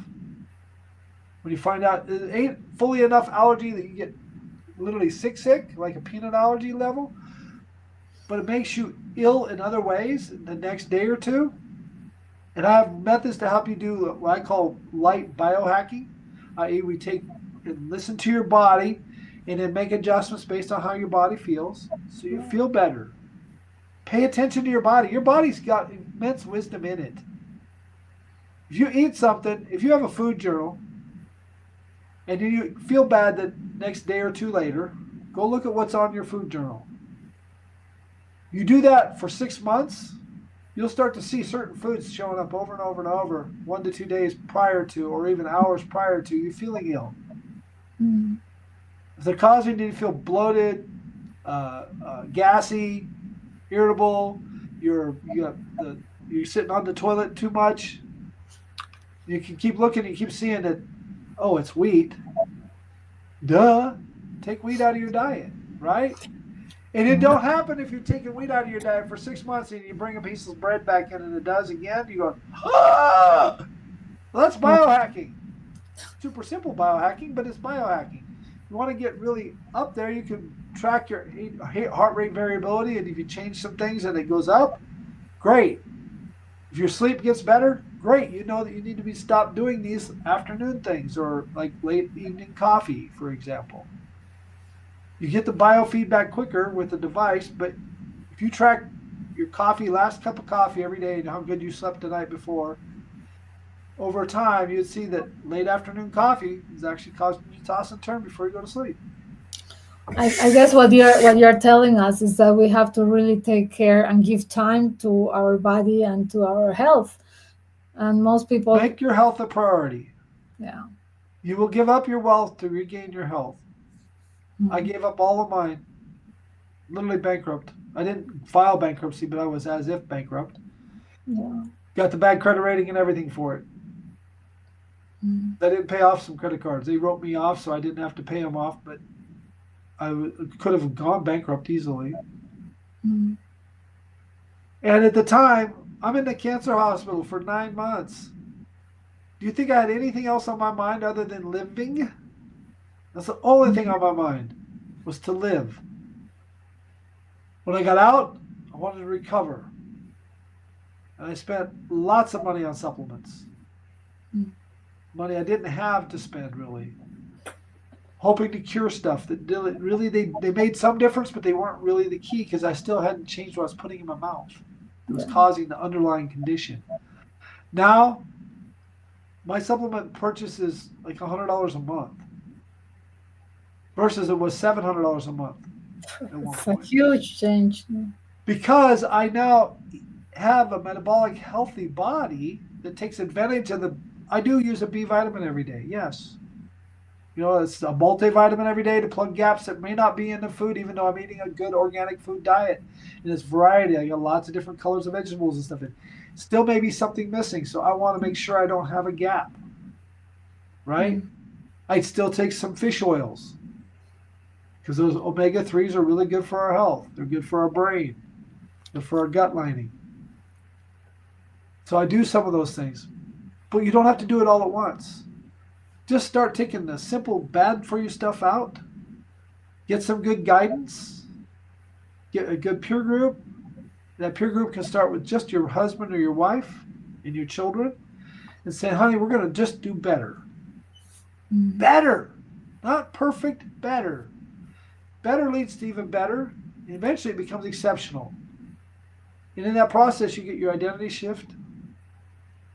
to where you know I am a healthy person, I have a healthy family, and then it spills out to your friends. Your friends are going, "What are you doing? You lost 20 pounds, honey. What are you doing?" You go, "Oh, I'm following this." And you, "Oh, I can do that." And Yeah. suddenly your friends start to become healthier too. That's something else you'll notice. Mm. The people You know around what? you will start to become healthier because they'll start to ask, "What are you doing?" And it's living by example, right? Yeah, and you know, like you get your spiritual life right. You ask for God's guidance to show you the way. Maybe I'm not the way. Maybe I don't talk the way you would like to hear it from. But there are Mm. plenty of good doctors out there. I've mentioned a bunch of them in this talk Yeah. already. Yeah. Go back and get the transcript of this and look them all up, please. Yeah. I've studied all their works and hundreds of other people's works in depth. One time I knew what every single vitamin did. Turns out you don't need to know what every single vitamin does, but you do need to know that you need to have a good balance of good vitamins in your body. And the fact that just because your vitamin levels are normal on a modern doctor's thing, don't mean that they're optimal. Get with a functional medicine doctor's opinion of what's optimal. What's on the quote American health recommendations is what sustains life, Yeah. not what is optimal. I didn't know that until I went to see a herbal doctor in Bozeman, Montana, about a year and a half after I'd gotten over my cancer, and he's like, "Yeah, your numbers are all normal according to medicine, but here's what's wrong with these numbers. You need to have this higher and this lower." He went through it. I'm like, Mm. I wasn't really like that, but my internal So, reaction was, "Oh my yeah. God, Yeah. I thought it was normal." Turns out I didn't need a lot, but I need to make some adjustments. And what I know today, I could have made almost 100% of those adjustments just by making better food choices, cleaner water choices, Oh. de-stressing myself. That was another thing we left out: is stress. Mm. Do what you. That's part of getting your spiritual life right. But even for a walk in nature, sitting on the porch, breathing fresh air, getting good sunlight every day, all part of the equation, all free.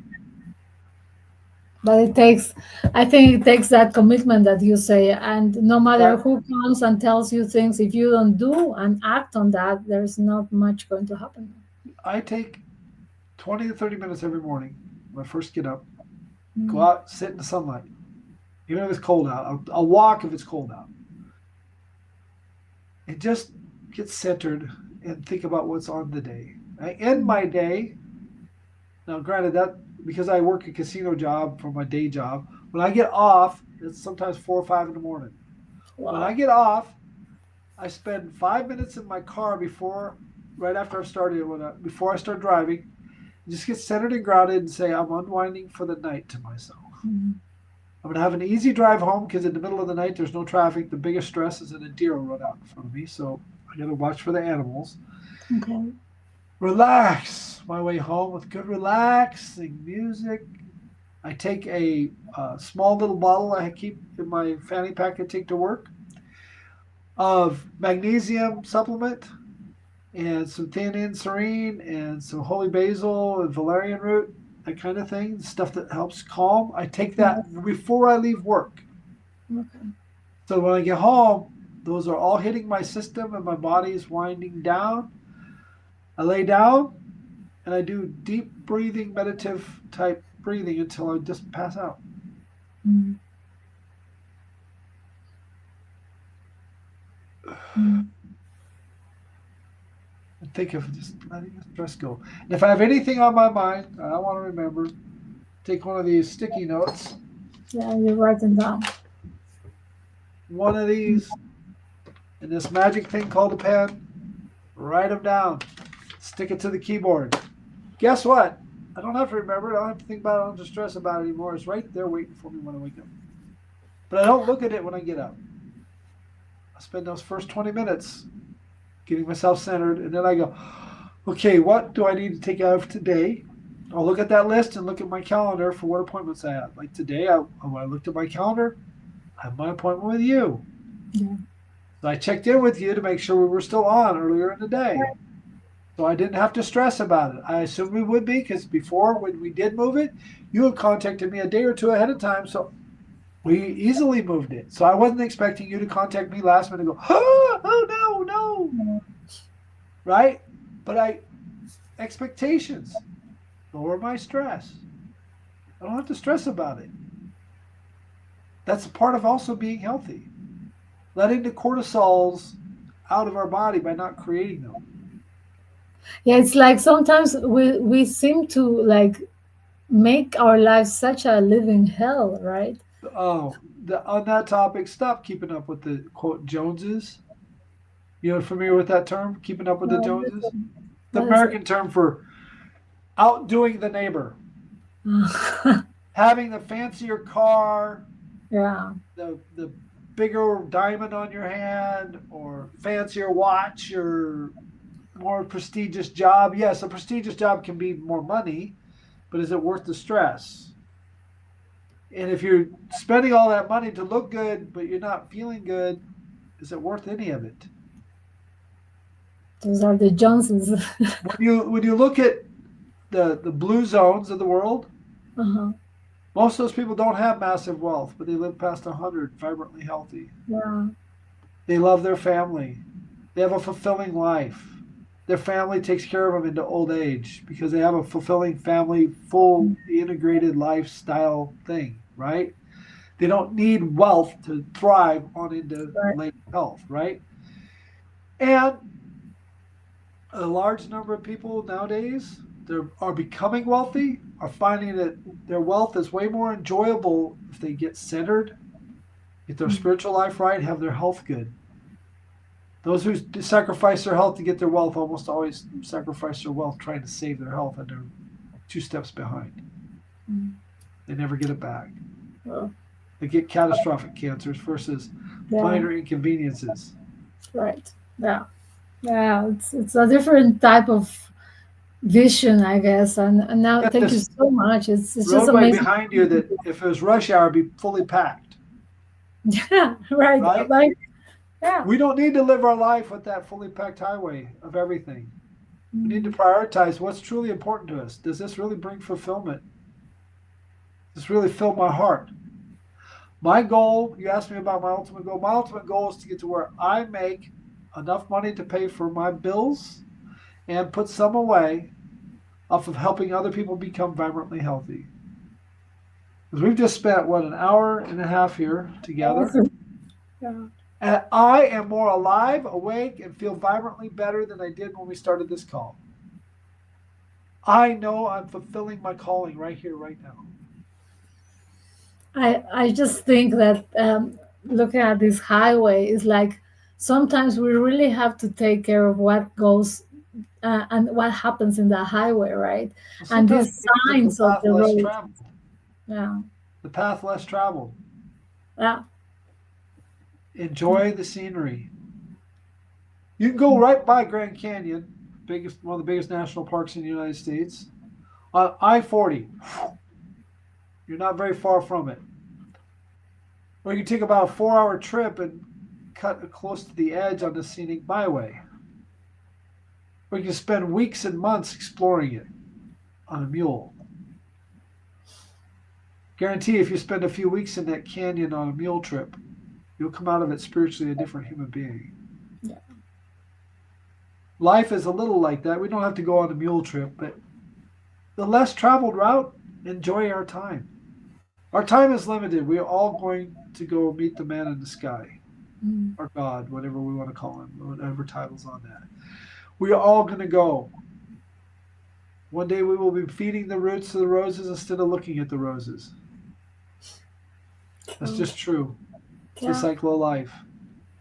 However, I believe the difference we make while we're on this side, the enjoying the roses side of the planet, can live way beyond us. Our legacy. Our legacy is to help people like you help other people become healthy. mm. To me, it doesn't matter if I don't even get a single one of your people to call me today about my thing. It doesn't matter to me. I know I made a difference. You Period. did. Yeah. I made a And it's difference to part you. of that identity, I guess, right? The one that you have because you know what, I mean, you are the peer group that people need to change their diet and their health because you did it. Yeah, my heart aches sometimes when I'm at the store and I see overweight people and know that I look in their cart and it's full of processed bag stuff. And I know if I went up and started a conversation with them, I would just offend them. Yeah. Yeah, I see others in the healthy food sections buying a bunch of stuff, and it's like, it ain't quite right. I still know it's not my place to help them yet. Mm. They need to find their own way to their own guru, their own guidance. When we want spiritual enlightenment, we can go to a Tony Robbins seminar, or we can listen to any one of a whole bunch of other great teachers that are out there. Some are no longer with us, like Wayne Dyer. Oh, Wayne Dyer was such an I amazing mean, man. just to use a great example, Wayne Dyer taught similar things to what Tony Robbins does. He does it completely different. We go listen to our best preachers and get spiritual enlightenment also. It doesn't matter it does matter in health and nutrition. It does matter some that you're getting the right information. That you're not being sold, buy this thing and it'll make you instantly better. No, that isn't true. None of it's true. Even 100% organic vegetables, if you eat too many carrots, you will become unhealthy. You drink Yeah. too much water, there's a way to die of drinking too much water because you demineralize your body and your heart stops working right and you die. Or you can cause your cells to actually start to pop because they're Mhm. too hydrated. Even good, healthy, fully filtered, perfect water is not good for you, too much of it. Granted, it takes a lot. Most of us will never get there. Just an extreme example. Yeah. Most of us aren't going to eat enough carrots to cause problems from overeating of carrots. But carrots, I've watched a guy take his blood sugars up 150 points in 20 minutes by eating straight carrots. He says, I ain't eating nothing unhealthy. I'm only eating carrots. But his continuous glucose monitor showed it going way up.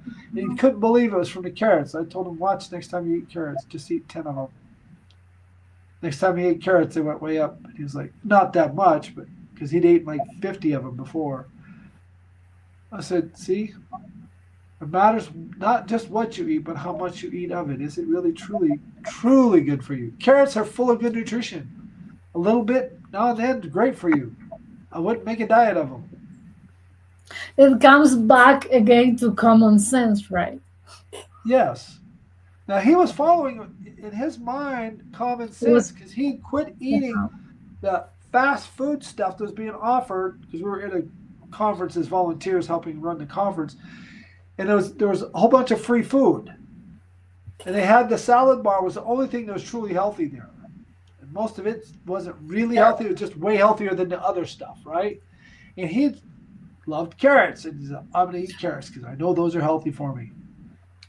But they weren't because he's a type 2 diabetic, so he's wearing this continuous glucose monitor. He's like, something's wrong with me. I said, no, there's nothing wrong with you. What you put in your mouth was wrong.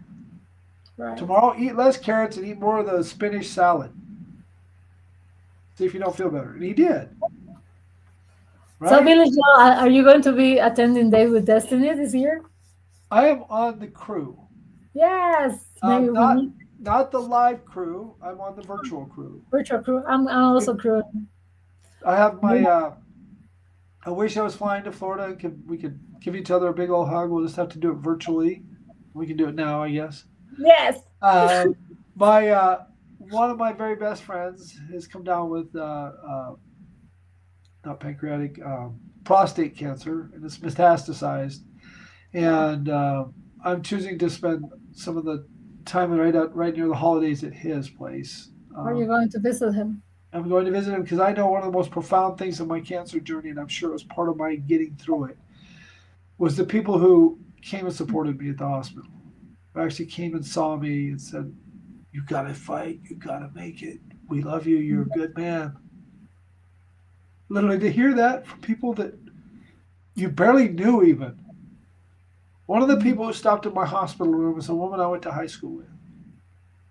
It's 25 years after our high school. Wow. I hadn't hardly talked to her at all, except that we'd found each other on Facebook because we're classmates, right? She's coming home from Sturgis. I'm in a cancer hospital in Billings, Montana. She's got a 40-foot food trailer behind a big dually pickup. Mhm. Talking a huge rig. She parallel parks it on the street. of the hospital to come in and see me with her boyfriend who has no idea who I am. Ooh. They didn't just stop by and say, "We're cheering for you." Spent like hours in that room with me, kindly listening, encouraging, praying with me. I will never forget that woman's kindness that day because it gave me hope on a day when my hope was low. A hope that I could survive. When I asked her how to repay her, she says, "Pay it forward." Yeah. Wow. So I'm going to go visit my friend and pay it a little forward there. I pay it forward by giving free cancer advice to people. Not as cancer advice, it's more like stuff you can do for your health that'll help everything the doctors are doing for your cancer survival. I'm just so grateful for you sharing and opening up with so many other. I mean, we spoke about so many different things, Oh, I could but do this for hours, yes, and I obviously. see I see how much it means to you because you have I been want in people to be different. healthy, to It's enjoy life, yeah, to grow old, and enjoy their grandchildren, great grandchildren, to enjoy being old on the beach with their spouse, which is one of my goals. yeah. To literally have the health to truly enjoy her company for whatever time we are granted. Mm, To not be worried that I'm going to leave her early as a widow. Granted, I may still go first. That may be in God's plan. But not because of I ignored stuff with my health. yeah. You've got such a beautiful heart, Billy Joe, and I'm really so grateful. You are now all over in South America. People are going to watch, and there are many people that really are going to, as you say, they have to take time to study, and help is there. But I guess that you have to do your homework also, I right? put together a short course, if you will, that my paid clients go through. It's 20 videos, videos and handouts and stuff, and each video has a handout. Okay. And I keep adding to it every month or two. I come up with something new. Like I'm going to do a new one. I'm going to call it "Don't Do What I Did." Um, and we're talk about the ways I sabotage my own health. Like, Okay. oh well, I've been good for a week. I can have an ice cream. Right. That kind of talk actually sabotaged and set me back a lot, right? Versus actually having a craving for it and then solving the craving. Okay. I'm still working on all the details, but I'm going to do that video, and it'll be another one that's in my thing. And they're all under 20 minutes, or maybe 22 minutes is the longest one. Most of them are 15 to 20 minutes long.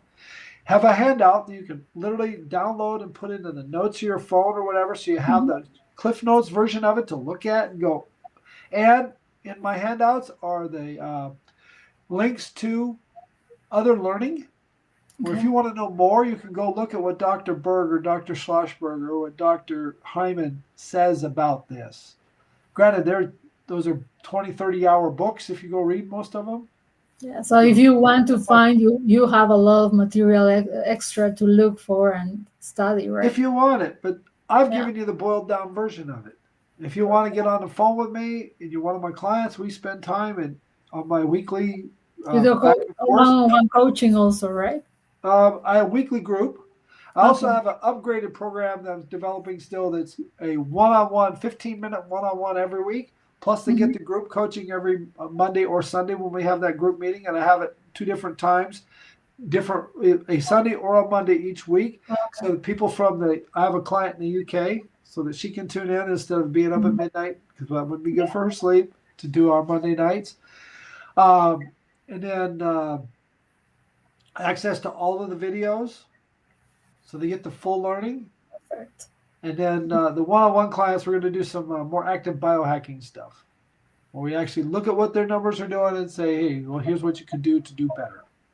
Do you have a website, or how can people find I that? have my basically find me on my Facebook, Okay, Billy I'll Joe share this. Arthur, like the common spelling, like the movie Arthur or King Arthur, Mhm. Arthur. Okay. Billy Joe Arthur, the guy with the top hat on. I'm pretty easy to find on Facebook. You and I are friends there, I believe. Yes, So there. Yes. it'll be easy Yes, to and find me there. Okay. Look at her friends and then find me. I'm in the list. Yes. I'm the Yes. only And Billy Joe. I'm going to post this video also, and people can just according to their time, and you just have this recorded, right? So they don't have to be all the time at the same Right. time. The my paid program, those recordings are in a school platform. Perfect. You know, the school platform is really Yeah. easy to get in there and just click on them and let them play while you're doing the dishes or something, or cooking dinner, or while you're driving. You don't Okay. have to watch them.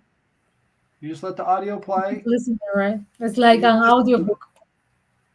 And eventually, I'm going to write a book of it all. I just don't know how to Oh, do that, how I want to do that yet, okay. um, because I think I write a book, I'll be a New York Times bestseller.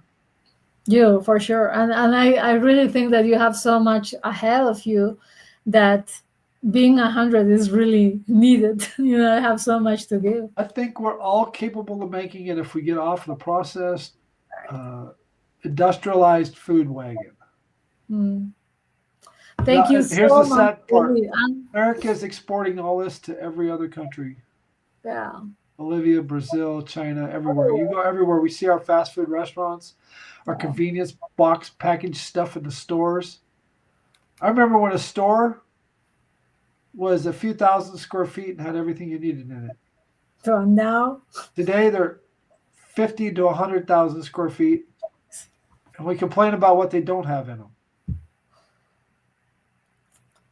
wow, Granted, that's 60 years of me being on the planet. I remember as a little kid, what we called a grocery store, a major grocery store as a little kid would be not even a neighborhood grocery today. people don't believe the amount of changes that happened during these years, right? And you saw what a, CD or what an video player, cassette player, and now I remember no, before we had any of them, when the antenna outside had to be moved so we could get a different channel on the TV. To get all three right, channels, you had to move the antenna. Get two of them with it this way and one of them when it was this way, but not the other two. And I also remember when VHS and Betamax came out, and there right, was a big war about which one was going to win. And turns out neither of them won because they're both gone to, well, we thought DVDs and Blu rays were the end of it. They're not even selling those things anymore. no, They're going away. They're literally going away because it's now all online. I remember when having a big hard drive and everything was super important in your computer. Today we're going to cloud computing. Suddenly our computers are just nothing but the interface right. because all our data is on the cloud. And Yeah, there's still more to come, so we don't I know what remember you're when going there to was do. no internet at all, no computers at all. Today, this cell phone, regular iPhone, I think 16, something like that, has more computing power than the Cray supercomputer that played Bobby Fischer chess in 1983 at the same time I played him chess. I played Mm. him in 20 supercomputers. He played all of us. I played him in an exhibition match at a thing Oh, called Logon 1983. It was one of the first big internet conferences. I just got chosen because I was a kid in the high school chess champion in the crowd who got picked, right? Wasn't like it was arranged. okay. But this phone has more computing power than that Cray supercomputer had. Mm. Thousands of times more computing power than sent us to the moon in 1969. Thousands of times more. That's mind boggling. And I come up with it all. I remember when there was no www. I remember when the internet, when you went on the internet, you had to know machine language to talk to something, to get to something like the Library of Congress to look up stuff. And it was very, very archaic. Today I can go, Siri, tell me about something. Right.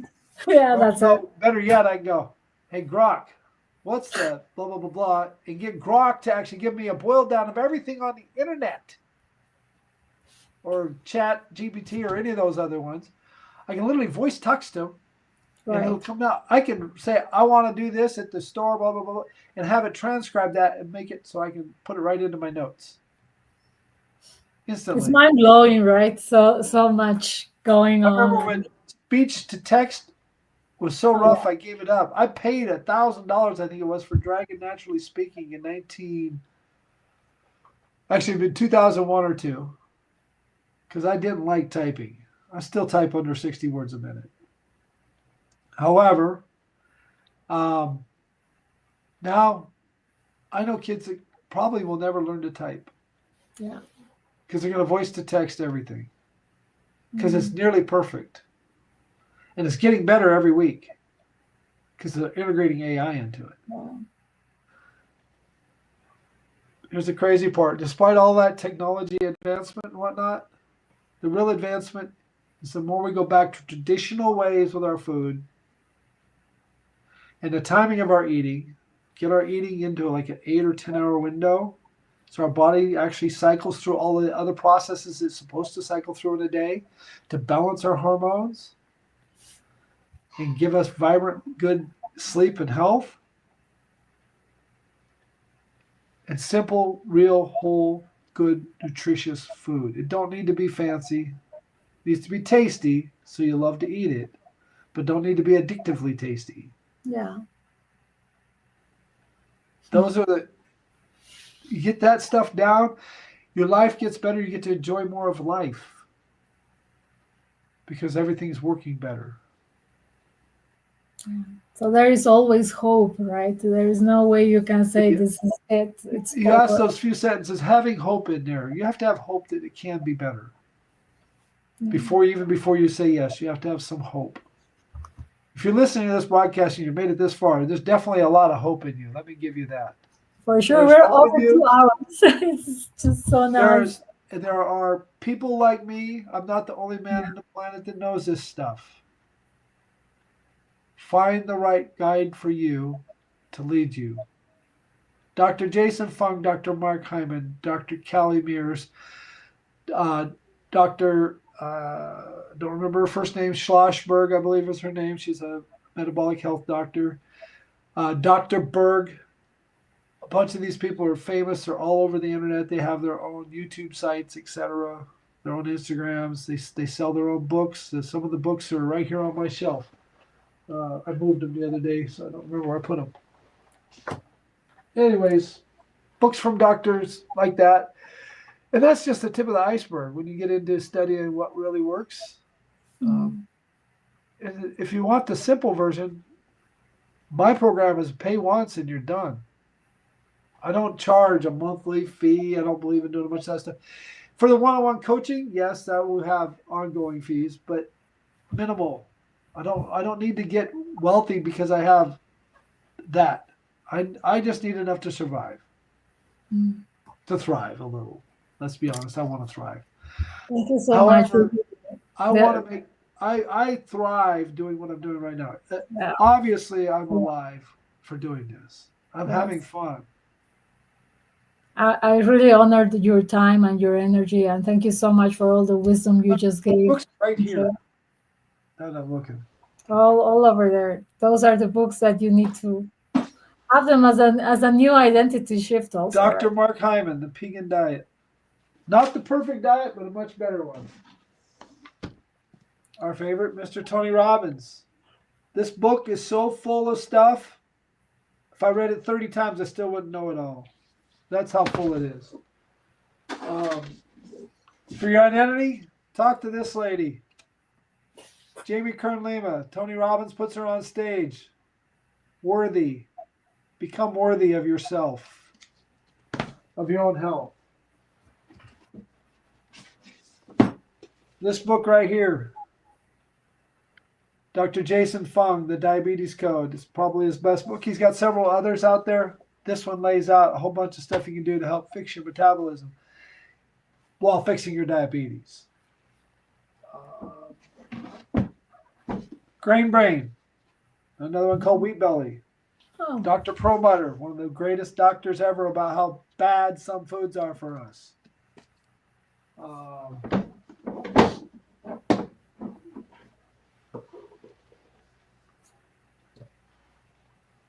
I don't know how to say her name. Energize. This is a good little book. For your spirit, something as simple as this. Seussisms. Dr. Seuss.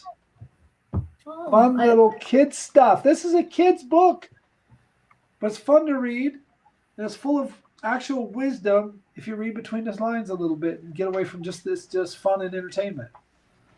You know, that kind of stuff is what I keep handy. I got a Bible. I've got an AA book over here if I need some guidance in addiction, because I do talk to a lot of people who have a food addiction. Sugar is more addictive than heroin or cocaine. According to some people, it's over 8 times more addictive. Probably the hardest food substance for us to get free of and get to where we can have it once in a while. We used to eat, on an average human being now eats between 30 and 130 times more sugar than we did only 100 years ago. And 80 to 200 times, or maybe even some people say 300 times what we ate in the early 1800s. Wow, that's a lot. It's a huge amount of sugar, and almost all of it is now processed, super processed high fructose corn syrup, not just simple white sugar. And white sugar is relatively new to the human species. Yeah.